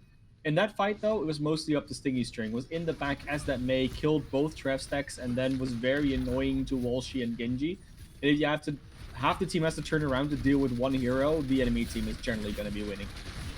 Oh, that's a great whole creation combination. Vin almost goes down. The healing is there, and after that, Revenge coming through. Frozen, icy Revenge as the Blizzard is thrown out, but there's a wall and 2 shields in between that and Rick Thomas. Oh wow, Phoenix able to burn through that, pick off both the tanks. So there you go. Lots of protection there, but as we keep stating, the barriers are very breakable now. Phoenix showing off their ability to do that breaking there. Nice, good fight win, and lots of ultimates intact for the defense as well. That's going to be a cold one here. Well, actually not that much because the Blizzards aren't online. But we'll likely see some Dragons, maybe Gravitic Flux and a Supercharger from the tanks of FTA Phoenix, and they're in a good position here. So Cloudy with a chance of Dragons, and that Dragon comes from above. Not getting any kills, but forcing N.S.A.L back a little bit, and also denies them that large health pack room for the moment. The Supercharger's out as well. And N.S.A.L in a tough position here. Do we kite out the supercharger, wait for it to wear down? Or do we need to go now and at least because we've only got a minute left. I choose to kite most of it out. Oh, what? Oh, that was supercharger dying. The dragon through as well. Picks up Elision there. Unfortunately, the immortality field going down a little late. And memes now with the immortality field and the amplification matrix of their own. They'll sit behind that. Bob will sit behind that as well, chucking those arrows through. But we've talked about that, but Kevin McQuan going very deep into the defensive line, picking up 2 kills. They've got the Transcendence available as well. As long as they don't cop an arrow to the face, they'll be in a very good position. Oh, you know what? No one's there from Phoenix to even contest. N.S.A.L finishing the map, giving themselves an extra minute. It's so hard to get out of spawn against these hard spam comps because you just keep shooting in there. You just die before you're even out, which is exactly what happened to Elision. They got slightly out, walled off, no support, just died. Not even immortality field can save that. So good attack here. Obviously not as fast as FTA Phoenix was able to do it, but still, they had a little bit of resistance on point A, both teams. So it's actually going to be quite close to see who's going to get it, if point A is even going to be captured by either of these teams, and then who just does better.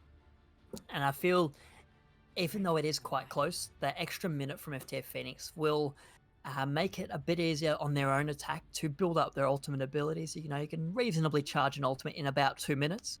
So 1 minute, N.S.A.L will have to go into at least this first fight and any subsequent fights, just making use of their default abilities. And it'll be a question of which team is a little bit more strategic in how they approach this. How good are their comms? How good are they just mechanically? Yeah, we will see once again this dive attack coming up potentially. But on the defense, they're not changing anything up. They will do a different defense they did last time, though. They will start out on the Mei Hanzo Baptiste Senora straight away, because last time they didn't.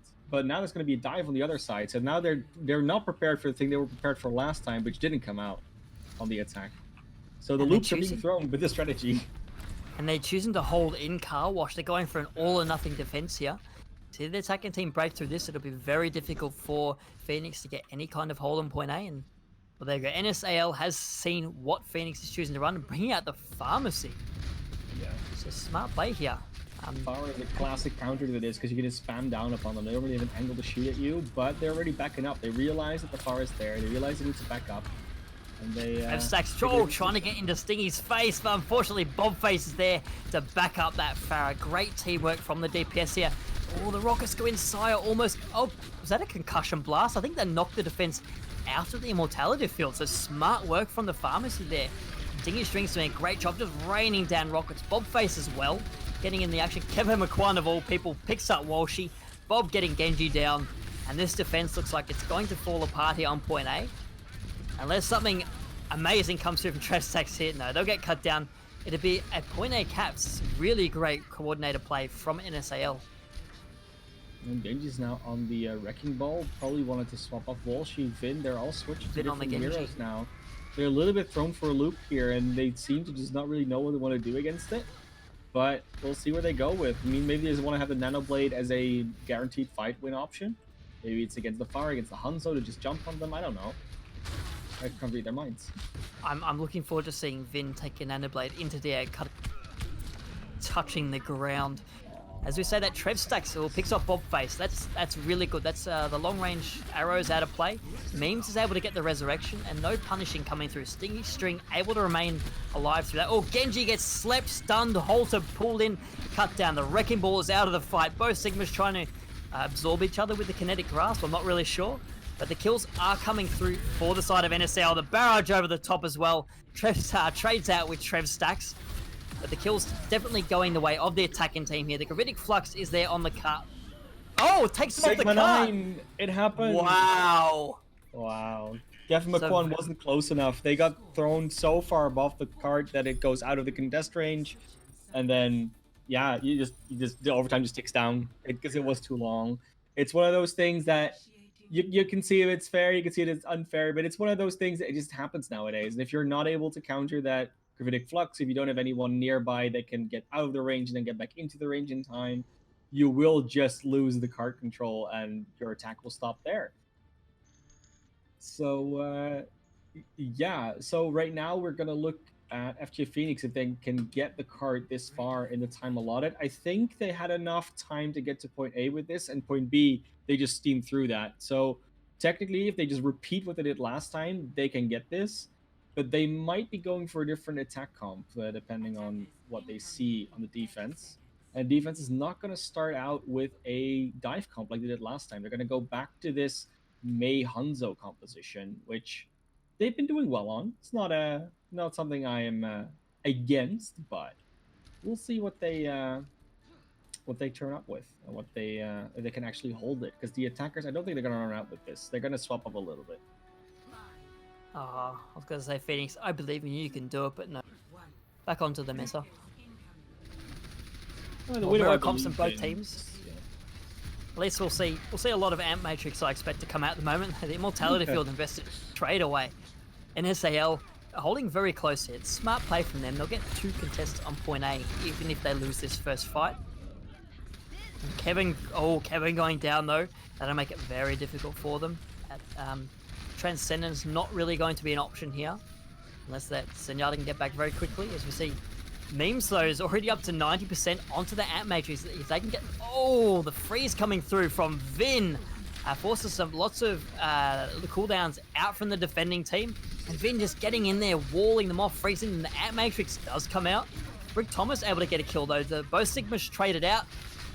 Oh, okay, the kill's going the way of the defending team here. So great play off the back of that Amp Matrix. Memes doing a great job building up that very fast. And once again, the Amp Matrix just opening everything up. And normally what you see is the attacking team will get spun out a little bit more, so the attacking Baptiste will have it sooner. But because they got that pick on Kevin McQuan, I felt like they could just walk in further, and actually it was the defending Baptiste of Memes that got the Amp Matrix up first.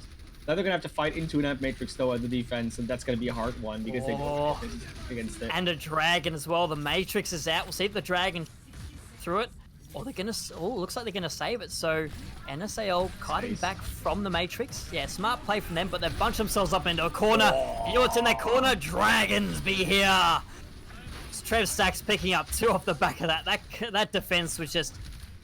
yeah, eaten alive. That fire-breathing Dragon, it's a bit red. 3 is fire. Will eat through that defense. And it looks like Phoenix will be able to capture point A. It's a smart play from the attacking team there. Yeah, right now they still have a slight bit of space in the time to actually lose a fight. But Kevin again. They get Kevin early. Yeah, that's the momentum of Gibraltar. You get the late spawns in the wrong position, and you can just get chased down if you have no Lucio or nothing to help you get back. N2Nate will get out here, but they have to wait for Kevin. Memes has another Amp Matrix. That's 2 in 2 minutes. Of course they do. That's like how that works. It's Baptiste. A lot of damage, a lot of healing. Supercharge that. You know what? Supercharge that Phoenix. That's a good roll. Oh, Vin goes in, gets the Blizzard. Oh, you know what? The Blizzard's going to trap that defending team in the corner. Wow, the 3 halted into it. Not much follow-up damage. I say that. Rick Thomas goes down. The counter Blizzard, unfortunately, not enough for N.S.A.L. The Transcendence is there. The Gravitic Flux is there. The Amp Matrix from Memes not going to do enough. A Dragon comes through, but there's no one alive to to back that up. Phoenix will blast through Watch Point Gibraltar here. They will even out this series 2 apiece. And that means we've had all the map types. It's a 2-2. And this is where it's going to get interesting, because they both need to win 2 more maps to even get anything going, to win the series at all. And going back to Control now, obviously we do have the map pool already established, so we kind of know what's going to happen, map pool wise. But do you think they'll pick Ilios or Ilios? I mean, they can't really do anything else, right? So we're going to go, next up, we're going to just keep continuing the map pool, right? So we're going to go to Ilios. Then we go in the order of Escort, Hybrid, Assault. So we'll go to Ilios, then to Rialto, then to Eichenwald, and then to Hanamura. And if we don't have a winner after that, which is theoretically possible if we get a draw somewhere, this could be a very interesting series still. So he could get a map that is not in the pool played. I don't know how that works. I don't know if we have a map for that. We'll see if we get, when we get there. If we go to if we have to go to a map 9, it's still 3 apiece. I think we just let Twitch chat decide. Yeah, just make a Twitch. No, sorry. Not Nee has asserted his authority and said no. Yeah, That's That fine. lasted all of a second. Damn. We'll ask the bird of First Night of Need. For those who don't know, First Night of Need production has a bird. So every now and then you just hear the bird squeaking in the back, which is pretty fun. Honestly, if you So, want to check out the bird, go watch Night of Nee's stream. yeah, he's got that stream going a lot of the time, so you can actually see what Nee does instead of only seeing what Nee spectates, which is fun. But yeah, FTA Phoenix, they pulled it back 2-2. N.S.A.L, they also got they also have 2-2 because they're on the other side of the same match.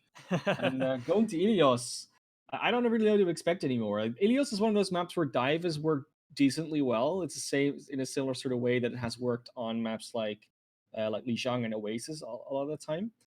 But that being said, it's sort of point dependent as well. We might actually see a Widowmaker come out. Like, it could be that day that we see a Widowmaker for longer than just a spawn pick.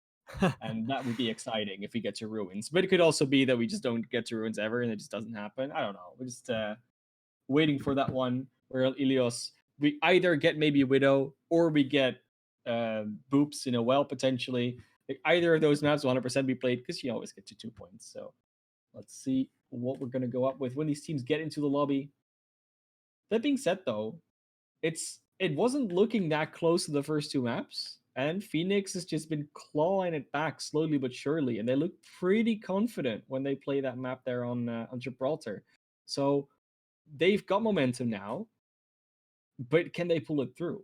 That is obviously the question. Can N.S.A.L maybe pull it back? Because the last time they played, N.S.A.L lost with a 3-1. So they've already made a better record of it.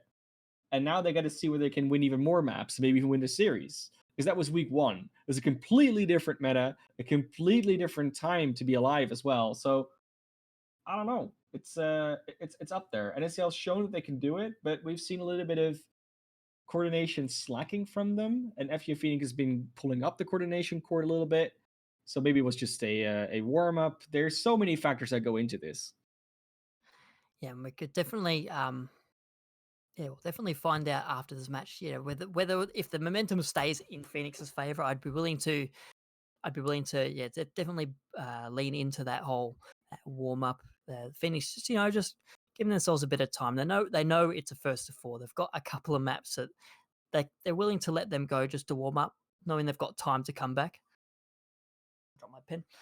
Yeah, I'm looking forward to seeing what the supports do in this map. We've seen some fantastic support play, particularly from the Baptiste players, both Saya and Memes, coming up big with those not just the immortality fields, but the amplification matrices as well.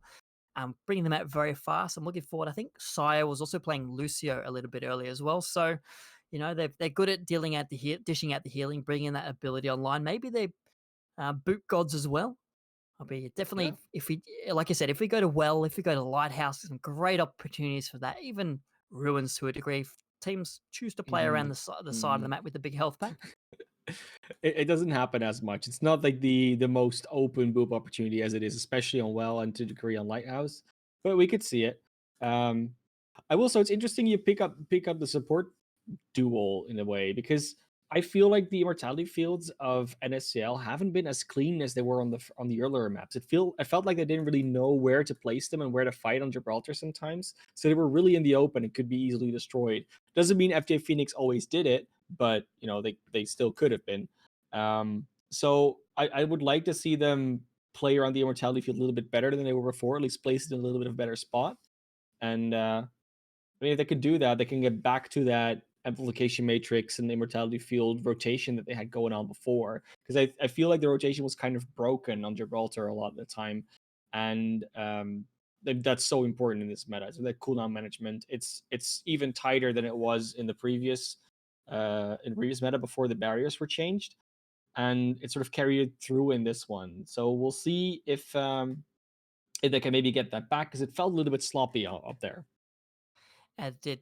And also the Ilios presents the opportunity for Farah as well. We've seen that come out from Trev Stacks. I don't think we've actually. No, we haven't. No, Stingy Streak, sorry. I don't think we've seen it yeah. from Phoenix. No, we haven't. That would be interesting to see. Or they just opt into the Widow and just say, you know what? We know you're going to play Maybe. Farah, but with the fun police is here. I don't know. I would say say Widow is pretty fun to play as well. So if the fun Speaking of police Widow, was there, they wouldn't be playing Widow, right? we are on we could see her Ruins. here on Ruins. I Yes, love we it. could. Widowmaker's playgrounds, and I would say you'd be a fool to pick Pharah here because there is always the easy Widow swap or the Widow potential, but it's worked out for teams in the past. So Yeah, we do it's not see. Yeah, unreasonable. if teams, not only if they have a competent Pharah, but we find some teams have trouble dealing with a competent Pharah. And so yeah, Yep. if you can find yourself in that matchup, you can really run roughshod over the other team, and it makes your time slightly easier. We're seeing what they want to opt for in this map, and assuming these teams roll out on what they're currently sitting on, we Yeah, may they see will. some more dive from N.S.A.L. Yeah. And this once again, the control map, they did a very good job of this dive on Lijiang Gardens, that was, but might not be as easy to do it over here because yes, it's an open map, but it also is way easier to spam you out from a range as a non-dive team, which they can potentially do with these hero picks. And so Phoenix grouping up well, staying together. The isolated 2 players from N.S.A.L who are spread out waiting for the attack, but Riaz, so they do make use of that. Rick Thomas, the first to fall in that fight. They trade out Saya, the Discord orb, so the damage orb from Kevin M. Kwan. Doing some work there, Means beaten down as well, so trades coming through on both sides. The hack goes through onto Elysian as well. That's Sigma, no ability to speak of, no protection. But the trades look like they are favouring Phoenix as the capture progress on the point comes up. Rick Thomas is back, but will get frozen and killed. Again, more trades, so 2 for 2 there in that little fight. Though only supports and a Sombra available from N.S.A.L. They will try and harry the members of Phoenix. And as I say, that Stingy String gets back, assassinates Saya. The Lucio down to very back and forward fight. And it looks like with those speedy dive heroes, N.S.A.L is able to get the reinforcements back. Elysian will be cut down, and they will flip the point back into their own favor. It is the war of attrition type of deal where the mobility and the spawns will just eventually get you that fight win as dive, but at what cost? You know, like they're getting some ultimates up. So does the other side of FTA Phoenix. And the big deal about this is that the first dive they did was almost successful, but the Immortality Field and the Mei denied them the actual kills they could have gotten there with the burst. And then afterwards, the burst is sort of gone, and you spread out a little bit more. The dive becomes a lot less threatening, and the Transcendence is well timed. Forced out by Neat. Great pile driver onto the Zenyatta, and in the middle of that, Elysian's able to pick off Means as well. So that sand barrier is not going to be coming anytime soon as the minefield comes out, being cleaned up though by Phoenix. So just a minor impediment for this team. There you go, the supercharger now invested on points. So Phoenix willing to take the fight to the point. The EMP comes out, picks up both the tanks, doesn't pick up Trev Stacks, just able to invest the Dragon, picks up Memes in the middle of that, and again another fight where it's more of attrition here. Kills going both ways. Phoenix still in control of the point itself, but the reinforcements from N.S.A.L will come back. They have the numbers for the moment. See if Vin's able to get much done, but gets cut down by Stingy String. Elysian will be forced back as well. Rick Thomas wanting to go all in on that fight. The point stays in N.S.A.L's favor. 70% and counting. You see FTA Phoenix having a little bit of trouble to sort of choose a target they want to go on. The one that we're consistently going for is Rick Thomas on that Winston, but after that it kind of becomes a problem for them, like who do we focus on, because they're being spread out a lot. Jeez, that pile driver in there again, just disrupting Phoenix. Sorry, and ultimates, lots of ultimates thrown out from both sides, but in the end it's the combination of the Blizzard the Blizzard and the so I was gonna say this, the Blizzard and the Hog not getting anything done. The fight clearly in favor of N.S.A.L. I don't think Genji can even touch. Just able to get there. Overtime has started now. N.S.A.L on 99%. Unfortunately for Phoenix though, the kills are there for N.S.A.L. EMP coming through. That Moira is going to be sliced down. Stingy String putting a fist onto Walshy's head and saying just a bit of a knuckle sandwich there. N.S.A.L proving their strength on control again. Up 1-0 on Ilios.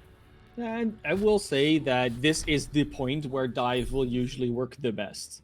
So on the other maps, it's going to be harder to run it. I'm feeling when we go to Well here, this is potentially a better Pharah map than it is a Doomfist Sombra map.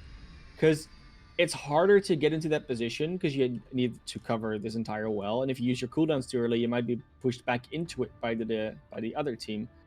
So you don't want to use the dive cooldowns too early. Looks like they might want to stick on it though, which is an interesting choice. It was working for them, but since this map is, while it's open, not as open to walk on, that could bite them in the back. Yeah, perhaps if they've got the momentum, they're feeling good about this comp, so willing to give it at least one go here. We'll see what happens in this first fight and what that means for the rest of the map as well. Neat. Oh, wow, the speed boost from Sire getting Phoenix into position very quickly. Neat forced to retreat away as both teams swapping sides here. We see N.S.A.L taking up position on Phoenix's side of the map. There you go, Neat on the high ground has isolated Sire, gets the pile driver in. Vin, though, is the first to fall as Alishan is hacked as well. They're able to get away on that Roadhog. So a decent start here for N.S.A.L. Getting the advantage, although trade's going through both the Moiras coming out. And Neat, though, with the pile driver just being a nuisance. Stinging String getting in there as well. That's 2 kills for the Doomfist so far. Genji is hacked. The point capture going the way of N.S.A.L to start us out here. Now, what you really saw happening is the surrounding of the enemy team by N.S.A.L. They really surround the enemy team without actually getting close enough that they can get punished for it. And then they just jump on them and get that initial kill, especially Stingy String, obviously on the Doomfist, already very close to that Meteor Strike, Bobface close to the EMP as well. And when those ultimates start cycling, it's very hard to defend against those or attack against those. Phoenix are grouping up here, allowing space for that pile driver to come in, just disrupt the entire team, though. There you go, Rick Thomas going low. You identified they're targeting that Winston down, and they're able to pick off Kevin. Stinging Strings get one again. Both the Moiras out of this fight again. So with the minefield, it's going to be very difficult for Phoenix to attack you. Vin, unfortunately, cops a mine to the face. Not very wary from that Mei. And the fight looks like it's going the way of N.S.A.L. Trev Stacks, not thankfully for Phoenix, not opting to use that Death Blossom. It's a bit of a weird fight, and Neat goes down, so Phoenix not willing to give up the fight, actually willing to invest here. Oh, the EMP stops Walshy in their tracks. The Primal Rage as well, not quite able to get Sire off the side. The sound barrier from the Lucio not keeping anyone alive, unfortunately. You might want that back later on. N.S.A.L in firm control of the point. Yeah, and the main question you got to ask as well when you're FTA Phoenix, how much value are you going to get out of the ultimates? Yes, the Death Blossom might get anything if it's not hacked out or done anything, but it's so hard to get in range and then also have the enemy team be in range for you to use it. And then same thing kind of goes for the Supercharger and the whole Hog. Like, targets just run away from you, and it's not really, you can't really change them, even with Lucio. As we go up to 88%, one fight territory now for N.S.A.L to take out the map. Whole Hog invested by Alishan. Sire goes down first as oh no, the support line for Phoenix going down. Trev Stacks, doing great work there, denying any healing coming through for them. The positioning it favors Phoenix a little bit here, but unfortunately they're going to find it very difficult to cap the point in the face of a Wrecking Ball and the Winston. As I say that, they get the cap. Alishan, though, going for a swim in the well. Great grappling hook by Neat. So in the end of that, Phoenix coming out on top. I think I said the support's wrong before. There you go. So the Wrecking Ball coming in as well. The minefield on the point. Both the tanks for N.S.A.L getting in there. The EMP goes out 3 as well. Trev Stacks able to get the Death Blossom off. They're not affected by the EMP. Kills Rick Thomas. And so all the point percentages kept going back the way of N.S.A.L, but Phoenix touches the point again, stops that, saying, no, sir, this is our point. We are taking this. We want Ilios for ourselves. And even that EMP coming out, they couldn't win that fight, and that kind of shows that FTA Phoenix is adapting a little bit, but also that they were just not in a position to win that fight anymore. And it's going to take a while before they're into an ult economy that can actually win a fight, unless they get these natural picks for the dive. Was I confused there, or did Sire and Walshy get picked off and Phoenix still won the fight to cap the point? In any case, they get memes down straight away. Rick Thomas as well. So again, Phoenix coming out with the kills at the start of this fight. The Blizzard doing a good job of helping them out there, and they will retain control at 60%. So now things looking a little more dicey for N.S.A.L. Did dodge the hook though. That was a nice dodge, but they just didn't have enough health to survive the natural firepower of a Hog, even at that range. And I think M2 Need is still trapped behind the enemy team here, and they know that M2 Need's there as well. It keeps zoning, sending the Roadhog and the Reaper around to deal with that. Oh, Trev Stacks getting the better of Rick Thomas there. Unfortunately, as Winston Not learning the lesson from that cinematic we talked about before. And the shotgun's going to do a lot of work against an angry scientist if they don't have primal rage up. Stingy String uses the meteor strike, doesn't get a direct kill, but able to get a follow up onto 3 actually. N.S.A.L in solid position here, 97%. As long as they're touching the point, overtime will trigger. With Genji going down as well, it will be up to Sire to keep the point alive. Oh, hacked! Not able to touch the point. Overtime will burn down. N.S.A.L taking Ilios, putting themselves on match point in this final. We obviously sort of expected this to happen, where they were so good on control in the first point. Yes, they lost the first point, but after that it was 200 to zeros. So N.S.A.L looking once again very good with his dive comp, and it feels like people forgotten how to deal with dive in a lot of ways, because obviously we haven't had dive since 2 years or so. It's been a long time.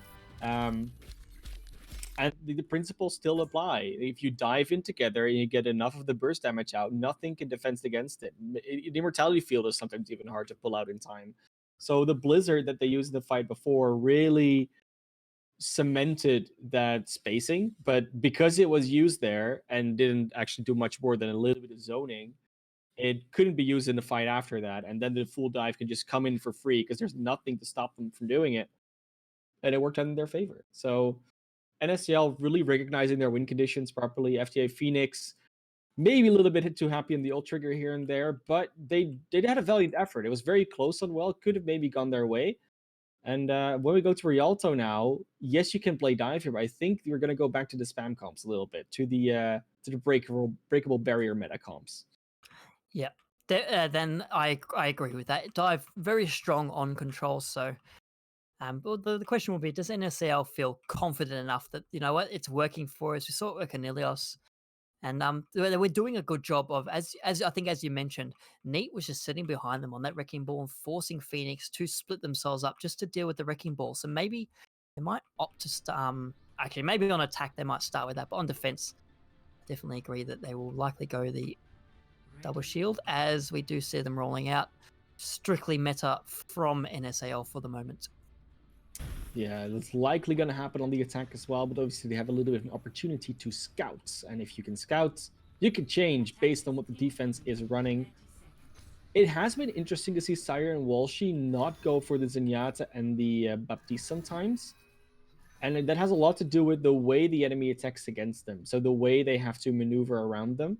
And especially when there's dive on the other side, they seem to prefer not being on the Zenyatta Baptiste because they are so diveable. Even if you have the Immortality Field, Baptiste just has a hard time still sustaining after that's down. And if that's the only cooldown you have on 30 seconds, you generally lose out in the war of attrition against the dive. Even those exo boots, you know, jump away, you're outside the Immortality Field. So a nice movement ability, but not so much when you're trying to escape from diving heroes. Walshy copying an arrow to the face. Bob Face saying, you know what, we're off dive, back onto Hanzo. And don't you dare forget it. Immortality Field burnt down as well, so making progress here. Walshy back in the fight, so really that kill just resetting. The only effect being that a little less ult charge for that Zenyatta. Oh, Rick Thomas isolated and killed. Neat almost goes down, but the healing is there for the defending team. Orisa able to get away, and Kevin getting the kill on Genji. Trev Stack's going down as well. Looks like N.S.A.L will be able to stabilize somewhat briefly here.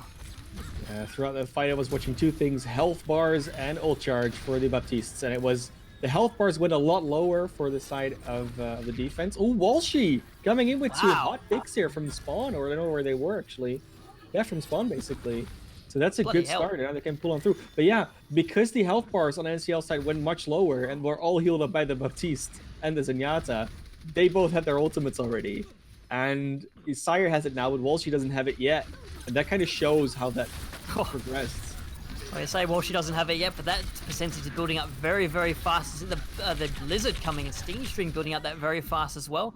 Unfortunately dies in the middle of it, but avenged by the other members of their team. 2 kills coming up. Kevin going down, so the trade's going fairly evenly both ways. So the 2 DPS for Phoenix having something to say about that headshots only mode at the moment. And in the end, they will be able to clean up the kills. Only the amplification matrix invested too, as they are going to capture point A. And the amplification matrix didn't even get that much value. It was in a very odd spot. They were probably expecting to have a little bit more space to use it, but they didn't. Vin is now very far forward on their own. Can they save their May? I don't think so. I think this is not going to be... Ooh, the Blizzard, though. That could maybe be good follow-up. Oh, and Trevstack's throwing the Dragon straight to the Blizzard. The Immortality Field keeps Stingy String alive, of all people. That didn't save their front line, though. Rick Thomas and Kevin burned down as well.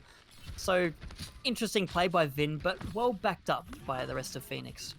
It's a very ballsy play, very one that you have a lot of confidence in what your team's going to do with it. And I don't know if they thought about that on the spot or whether they just thought that was going to work anyways with the Blizzard and the Dragon. But the Dragon obviously cancels out most if not all of the healing that their Transcendence does, meaning that any extra damage will just kill the enemy team. There you go. Oh, a great Halt brings 5 members into the Gravitic Flux. I think Neat had to use the Fortify to get out of that. Oh, unfortunately, no kills for the attacking team off the back of that. And while talking about kills for the attacking team, Genji is the first to fall. Unfortunately, those Dragons proving too much for that Genji/Orisa, however you want to think of that player. A wall there from Vin, just enough to... Okay, Bobface tries to get around, killed by the Hanzo. That wall, and yeah, not protected by that enemy wall. Now Trevstack has a free high ground to walk around as well because there's no Hanzo challenging them. Going pretty aggressively here. Nice positioning. Shield's already hurt on the defense. There's the Gravitic Flux. Oh, that's a big one. And it picks off Trevstack's immediately off the back of that. The Supercharger, though, stopping any follow-up from N.S.A.L, directly coming through. Stingy String getting isolated and cut down on the high ground. Saya then taking up position, cutting down Kevin as well. This Baptiste making great use of those Exo Boots to reposition, get the kills on the flank. Nico, wow, they're going down as well. Saya picking up the kills in this fight as the cart, oh, my face, hiding behind the cart, has been spotted out, beaten down by Elition, and a second point capture for Phoenix. 4 minutes. Like you said, great play from Sire to use those Exo Boots. He first just jumped up the air to get the kill on the Bob phase, then jumped up to the stairs eventually to get Kevin McQuan. They were both a little bit of a forward flanking position, and it's hard to get away from there if you're Zenyatta. Like, a Hanzo could maybe jump away, but Zenyatta, no way. So Kevin McQuan, a little bit too far forward. There you go. The amplification matrix, some memes, has come out already. So as the cart comes around the corner, it forces Phoenix to try and hide. Oh, the amplification matrix out in the open, gets cut down immediately by Neat. But off the back of that, Genji and Ving going down. This attack will be very difficult without any members alive to contest the cart. Yeah, they're going to have to regroup a little bit, and now they're going to get into a hard point of pushing in this last point because they don't have the ultimate advantage anymore. It's very firmly in the favor of the defense right now. I say very firmly, it's not that firmly, but it is definitely at very least even. I think a slight advantage for N.S.A.L right now, even though they don't have the amplification matrix, they have the Transcendence, they'll have both tank ultimates and DPS ultimates, and on the attacker side, they'll miss a little bit of a few. So I say an interesting thing. Oh, they bait out the Gravitic Flux. Smart play. Trevstack's killing Kevin in the middle. That's the Transcendence gone, and the Blizzard forced out.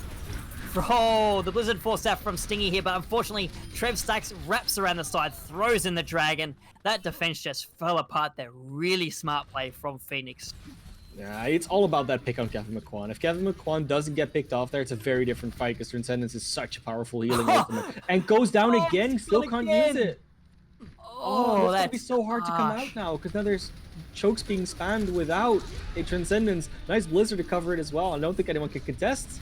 No, the Dragon, of course, not a Bob, can't contest. 2 minutes left in Phoenix's time bank. And that's all off the back of that one pick on Kevin McQuan. And I said it in the fight before that when he was on the stairs on point B, where Kevin McQuan was a little bit too far forward. And I feel that's been something that they've started punishing. Kevin McQuan being a little bit too aggressive on that Zenyatta and just being punished for it over and over again. It's just, I mean, it sounds harsh, but at some point you got to just be behind a corner and not be shot. It's that easy. And I have to credit Yeah, no, go ahead. So I was going to credit the communication from Phoenix there. As Kevin was respawning in the last, at the end, Trevstack was pressuring the left-hand spawn door for the defenders. And they must have called out that that Kevin was there because Genji threw in a Halt and brought the Zenyatta back into Trev's range. And that's what enabled them to kill Kevin the second time and deny that last Transcendence. So a Yeah, brilliant really, communication from Phoenix there. Yeah, but like that's the other point, right? I said at some point you just got to be behind a wall and not do anything, and that point is definitely there. If you have your ultimate, there's no reason for you to do any damage to the enemy team. Because as Zenyatta, yes, you get those lucky head clicks every now and then with a right click, but usually you will not, and it's not something worth going for if you're in that position that they were back then. So I feel that was a little bit of a misplay from Gavin McQuan that was very well capitalized on from FTA Phoenix, but that being said, 2 minutes 8 is a nice time on Rialto, and now we can see if Fantastic. Escort keeps to be their playground. Oh yes, of course they won Watch Point Gibraltar as well. Yeah. And on the attack, on both attack and defense here, no surprises. Sticking with this meta. Of course, Phoenix I feel has gotten the better of the meta matchup so far. And then again, they won Watch Point Gibraltar with an interesting comp as Trev Stacks. Again, Kevin the first to fall in that fight. Something for N.S.A.L to watch out for, really. I would have expected him to maybe go for something with a Pharah, because Pharah has been always very, very powerful on this map, especially the first point. But it does seem like they just want to go head-to-head in the mirror. Gavin McQuan got picked up first again, though. I don't want to be, don't want to be that guy. But and again. Oh, again! But in their defense, they're at the back this time. The arrow went through the entire attacking team. True. I'm not gonna give him too much flack. I mean, he's trying. He's done a lot, and they get the counter kill on the trap stack. So now they have an opportunity to start pushing without as much damage coming their way. Especially those headshots from Hanzo. They can't happen if Hanzo isn't there. There you go, the Ant Matrix already out from memes, so that might be the damage dealing they need. Neat picks up Genji's Bobface up around the top. A brilliant flank, picks off Sire as well, so there'll be no answering amplification matrix from Phoenix on the defense as they start falling. Kevin McQuan getting the better of Walshy there. Yeah, that's Walshy the back flank. I thought if Walshy picks off Kevin McQuan here, I've actually cursed them, and I wouldn't want that on my. But they got the counter kill, so that's great. Hey, Kevin! Finn going down. Yes. Yeah. Wow, flanking around the side. And they contest though. They can contest, but only for a split second, and the Immortality Field won't help with that. So very quick 1A attack here from the side of N.S.A.L, and they need the momentum. They need it because it was a rough defense for them.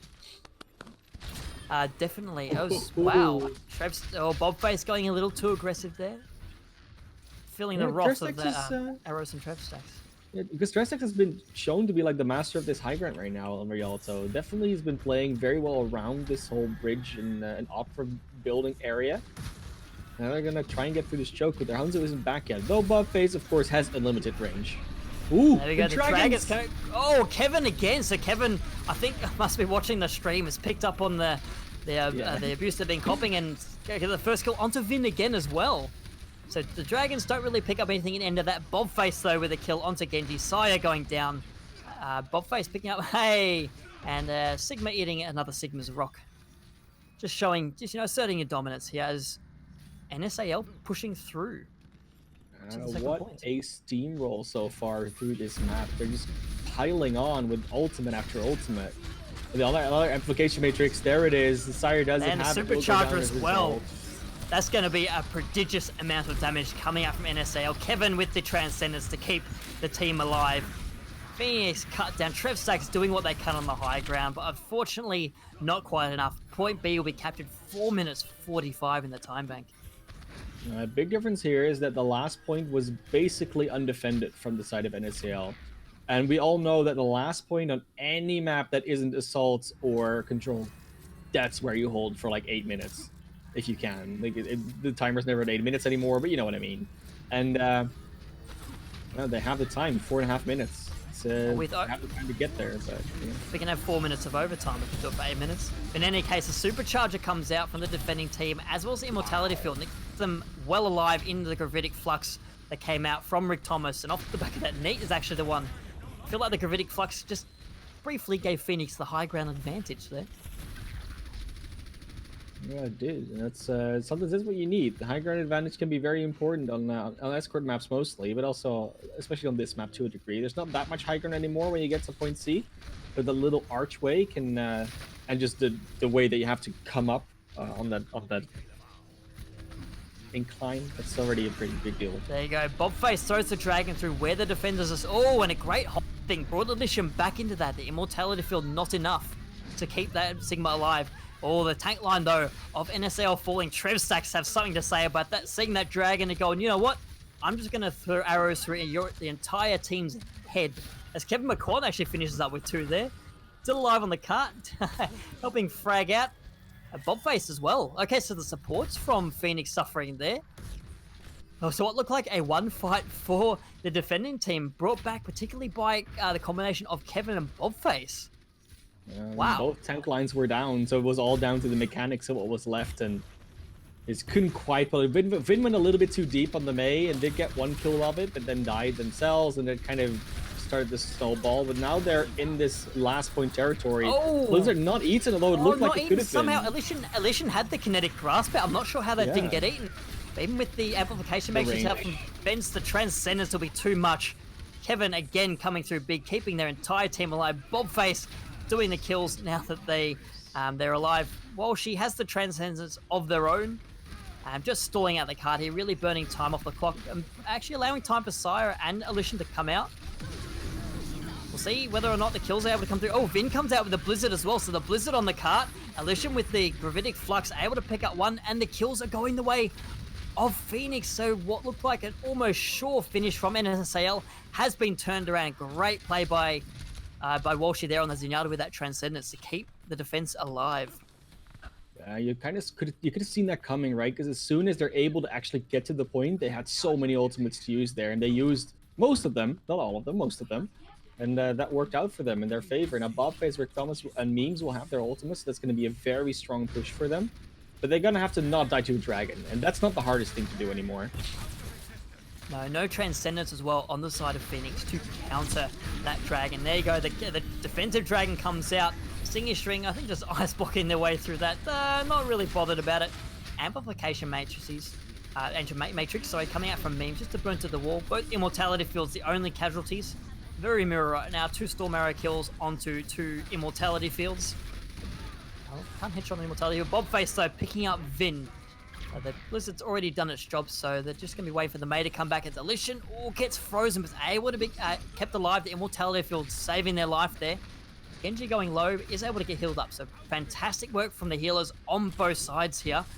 Just keeping their teams alive. Another Immortality Field down for Memes.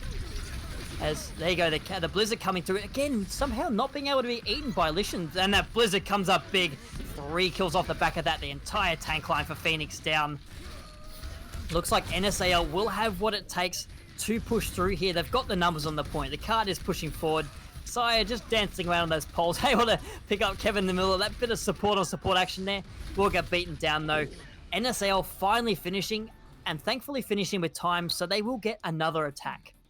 Yeah, they would have gotten one anyways because it's an escort, of course, but a little bit of extra time gives the enemy team less time, because now you see 2.5 minutes versus 1 minute. You see the difference of how quickly they got through all the points. I don't know. I couldn't call this one. It's still relatively close. But actually, they were very close to getting another failed last point attack there, because Kevin McQuan went down to Sire when they were 98% of the Transcendence. And then if Genji comes back in on the Wrecking Ball, makes it to the point, and there's some ultimates as well in the defense, you can get into another one of those situations where they barely manage to touch in time and then have some ultimates to essentially ruin your day and not let you cap last because you couldn't use the Transcendence to save yourselves. Fortunately, though, they didn't make it in time back to the point. Otherwise, like I said, could have been a problem. And I once again want to emphasize that N.S.A.L has been a little bit sloppy with their cooldown usage. It's been happening, and FTA Phoenix has been pulling it back. The communication is starting to come online, like you said, on that their own attack on the last point with that halt on the Kevin McQuan. It's all coming together for them, and it has been coming together for them. The only map that they've really properly struggled on has been that control type, and we're not going to go back to that one unless we get to a map 9, so fingers crossed that we don't, but even then. Oh, fingers crossed for Phoenix that we don't, but yeah, very reminiscent of Watchpoint Gibraltar here. The time back around the same for both teams, so 2.5 minutes versus a minute, so shades of Watchpoint here as Phoenix are playing to keep themselves in this match. Of course, N.S.A.L on match point, so if they want to take out the map here on Rialto, they need to put in the work. But Phoenix, a great position to even us up here. As the cart pushes around the first corner, oh, Stingy String, I think got accretion there. And cut down the shields, a little too late. It's alright though. Oh, actually, sorry, it's not alright. They don't really have the time to spare. 20 seconds. It's last attack. Bloody hell, you know what Memes has? Amplification Matrix, very quickly built up there. I think about 40 seconds. And Sire close behind, but the attacking Amp Matrix comes out first. Immortality Field immediately cut down. Kevin McQuan, oh, going on a flank. Hey, assassinates Trev Stacks. That's what you want to see from your DPS players. Cuts down Vin as well. This DPS Zenyatta. Wow, so definitely getting angry at these DPS for picking them off first in a lot of fights. Trades going either way, but they would definitely favor N.S.A.L off the back of a monster play by Kevin. They're gonna try to stall him out a little bit more. Maybe they get another attack on the back of that. If Volition had lived there, they could have been good. But now that the Zenyatta is gone and their Sigma, it's gonna be hard to get back in that with only 4 members, and they're too far away as well. Finn's not even gonna try. He's gonna wall and run away so they can have a defense of 6 because everyone spawned forward. So they have quite a forward position, but no! Bob Face gets Trav Stacks. Maybe a quick pick can even the odds. That's a great start. Memes gets stunned in the back line, but it's not really going to do much if you can't make it there. The Blizzard from Stingy String comes out. The Dragon as well. Vin, really the only one caught that. Oh, I think Rick Thomas got holstered into the river. Fortunately, Sigma can float, but they can't swim. But it doesn't matter. The rest of N.S.A.L cleaning up that fight handedly. The cart will keep going forward as they're in overtime, of course. They can't leave the cart now. No, they can't. And they have some members coming back. They can go back quickly. There's one ultimate online, though, that won them the fight on Gibraltar. It's the Sigma ult again. If Elysian can get the Sigma 9 again, this would be a beautiful series.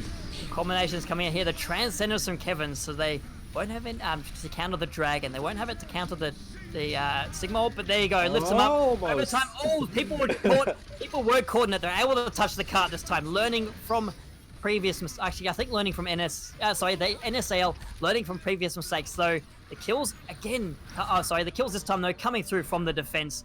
They will stop the card here halfway through the second point. 4 points captured for N.S.A.L.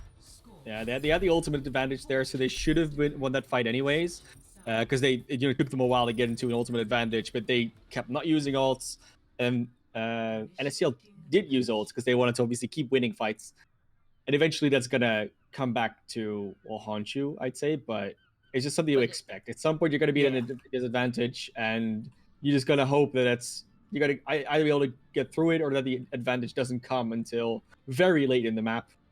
But it's a very similar position where the card stops, right? It's not as far, I think, on Gibraltar, but similar. Oh yeah. So yeah, I think they got slightly closer to the end. Yeah, close to second. As well. But it's like a few meters, Here or there. But to your point about needing to use ultimates to win fights, of course, it's not so much that they were throwing ultimates away unnecessarily. No, N.S.A.L, you have to do it. You're in overtime. You don't want to, honestly, if you don't you don't want to finish this map and still have ults remaining. You just it's just a waste. So you're better off using it and losing it than using it than losing it. I was trying to use a different thing. Anyways, we see. Oh, yes, the Reinhardt-Orisa combination. They're going for a close hold. It's there. Yes. And the Reaper as well. We haven't seen from them so far. Oh, Genji's been isolated straight away. Spawn. There you go. Oh, there you go. Bobface willing to get in very deep. Vin had the Ice Block just to survive. Ends up getting cut down as they run into spawn. The Immortality Field, they're already out as well from Sire.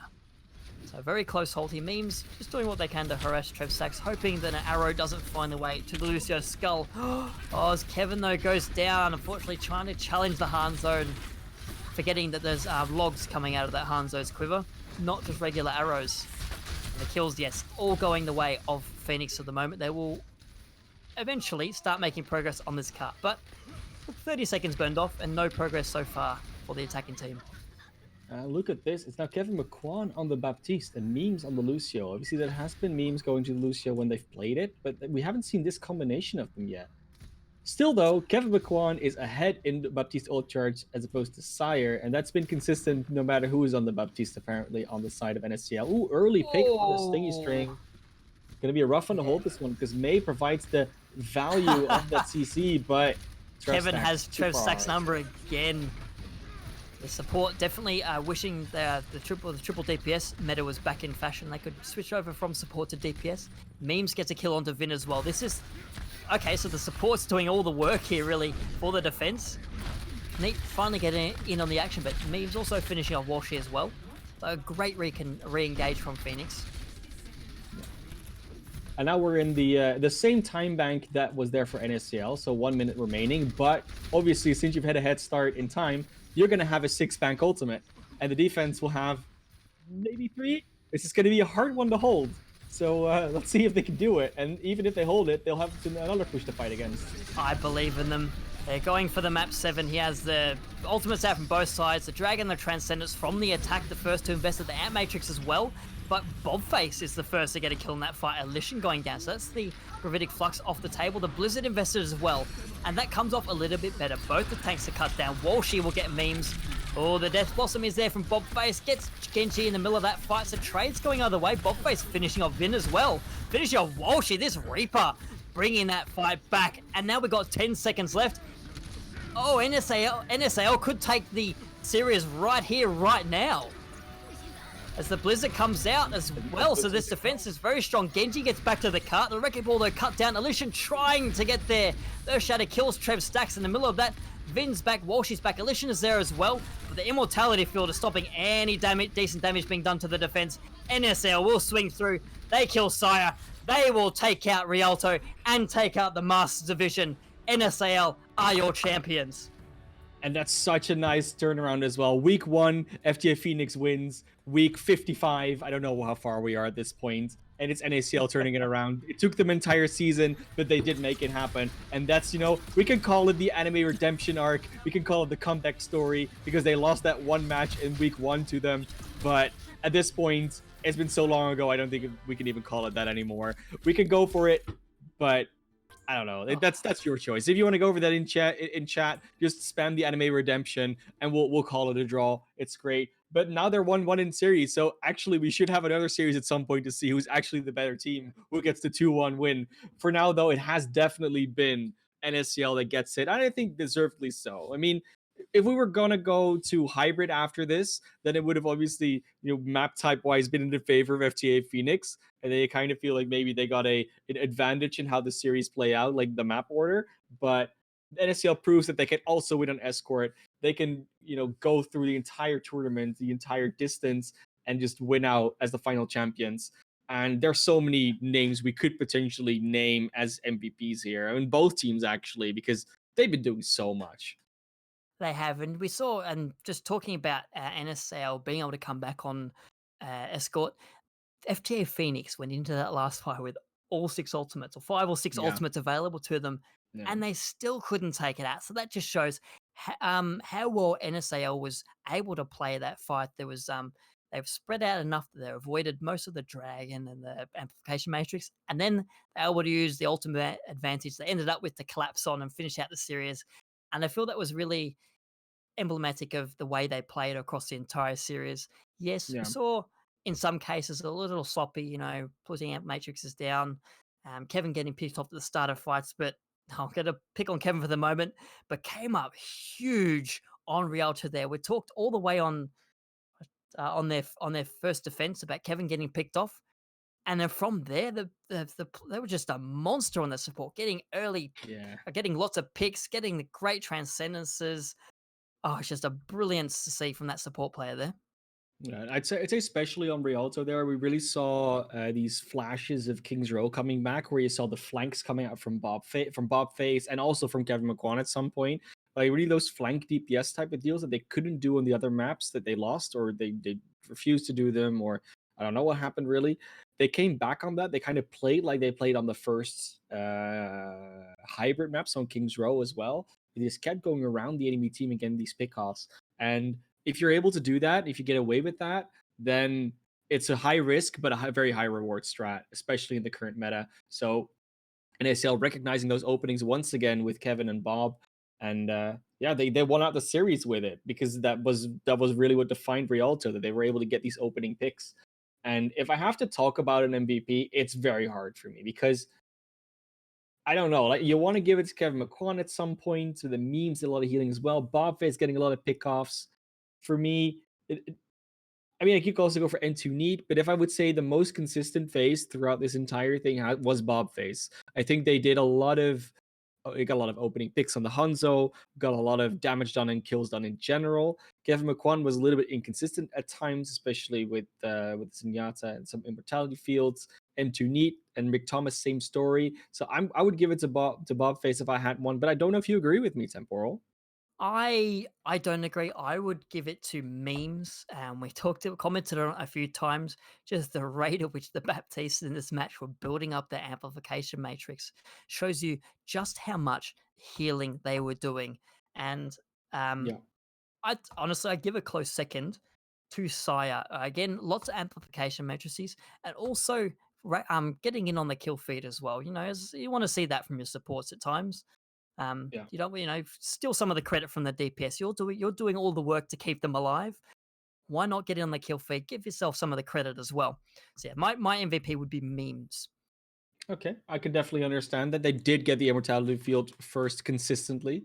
I don't think they ever didn't get it first. So yeah, that's a lot of value. And they got a lot of follow up out of that one as well. A lot of very high value out of their amplification matrices, as you should. You know, if you use it, why not get value out of it? But that being said, though, N.S.A.L in general, they looked like a very good team, and I like that they showed a little bit more flexibility as well. You know, going over to the dive compositions and adjusting a few things in here. We saw Fares come out. There were very few heroes that they didn't play because I think they even came out, or was it FTA Phoenix that came out of the Junkrat? That was FTA Phoenix. They came out of the Junkrat on the That was first map. Phoenix. That was Trev Stacks. Yeah. But I mean, they showed a lot of DPS. I don't think we've seen a consistent Widow. We didn't see a Ashe nor a Soldier, Tracer. No, Did we see a Torbjorn, Genji sadly. at points? We saw Genji We as well. saw, We've seen quite we a saw few arrows. Stingy String playing Genji. Yeah. No Diva. Oh, we've seen a lot of heroes. I think everyone but there Diva. was a Diva. They got killed by a dragon. I remember that. Yeah, it was a really short-lived Diva. I think that's why I barely remember it. I know I can remember. I don't remember which map it was, but there was a Diva that was killed by a dragon. Indeed, you say that. Just a lot of diversification. She popped up and said, "Hey, remember me?" And we're like, "No." And so she left again. We do, but we just don't want to talk to you right now. So yeah, But I really like that diversity, and I think that's really what you're looking at with this current meta is that a lot more is possible, but it sort of depends on the map and the tanks you play with it in order, like whether it will work or not. And with the current map pool that's also competitive in a lot of tournaments, you can see that like Gibraltar is very much a diveable map. These control points open up a lot of opportunities due to the nature of how short it is. So because the cultural map is so short, you can just easily say, if we come out with something surprising and we win that first fight, they're going to have so much trouble scrambling back and trying to counter it if they don't understand it straight away. So control is always an interesting mode when it comes to that. You saw N.S.A.L perfectly exploiting that, having a very practiced pocket strat. Didn't quite work for them on Gibraltar, but it worked well enough for the entire series that they could get back out of it. I'm really happy that we saw this series pan out the way it did, just in general, because it wasn't a complete steamroll. It was very close all the way to the end. And I'm happy that I was here to see it and witness it with all you guys. Indeed, as was I. So thank you for casting with me. Do you have any, before we end out the stream, do you want to plug yourself? That sounds if I plug dirty. myself, You want to I promote can. yourself? It's always just been a class OW on Twitter. I have a Twitch channel. I just basically never stream. If you're gonna follow anyone on Twitch, it should be First Night of Knee, who's been producing for us basically the entire season. I don't think you've ever seen anyone else produce, so definitely a shout out to him. And I mean, if you have anything where we can follow you, because I was your first follower on Twitter, Temporal. I didn't know, but I was. Can I give out rewards to people who follow me? Because you get the number one friend award. So you can follow me on Twitter as well. It's Temp0L, just spelt out with letters. ZERO. I should learn how to spell my own Twitter handle. So with regards to Rose Cup, you can follow us. I think the rosecup.org is our website. You can follow us on Twitch. You know exactly where that is because you're watching it right now. We have a Discord as well, which I believe is linked either below or in the Twitch chat. Yes, it is linked below. looking ahead, this is the end of the Masters Division. I'd like to say thank you to all the teams that played in Season 3 of the Masters Division. Showed us, in particular N.S.A.L, showed us why you are the masters of Overwatch for now. Credit to FTA Phoenix as well, going undefeated through the entire season, not dropping a map until the final of the playoffs is a huge achievement. They've got great things for the look. They've got a rosy future. Haha, Rose Cup pun. And in particular, yes, I guess with that, looking forward, we have on Sunday night at I think 8 p.m. Eastern, we have the Diamond Division playoffs between Los Angeles Odyssey and Wisdom Overwatch to enjoy. I'll be there. Nee will most likely be there. And someone else will be as well. We'll find out on the night. So congratulations to N.S.A.L taking out the Masters Division over FTA Phoenix 4-2. And someone in the game is asking if we want to interview. Are we going to interview Nee? Okay, no, we're not. All right, so thank you all for tuning in. I've been Temporal. I've been joined by Man of Class and First Night of Nee. This has been Rose Cup. Good night.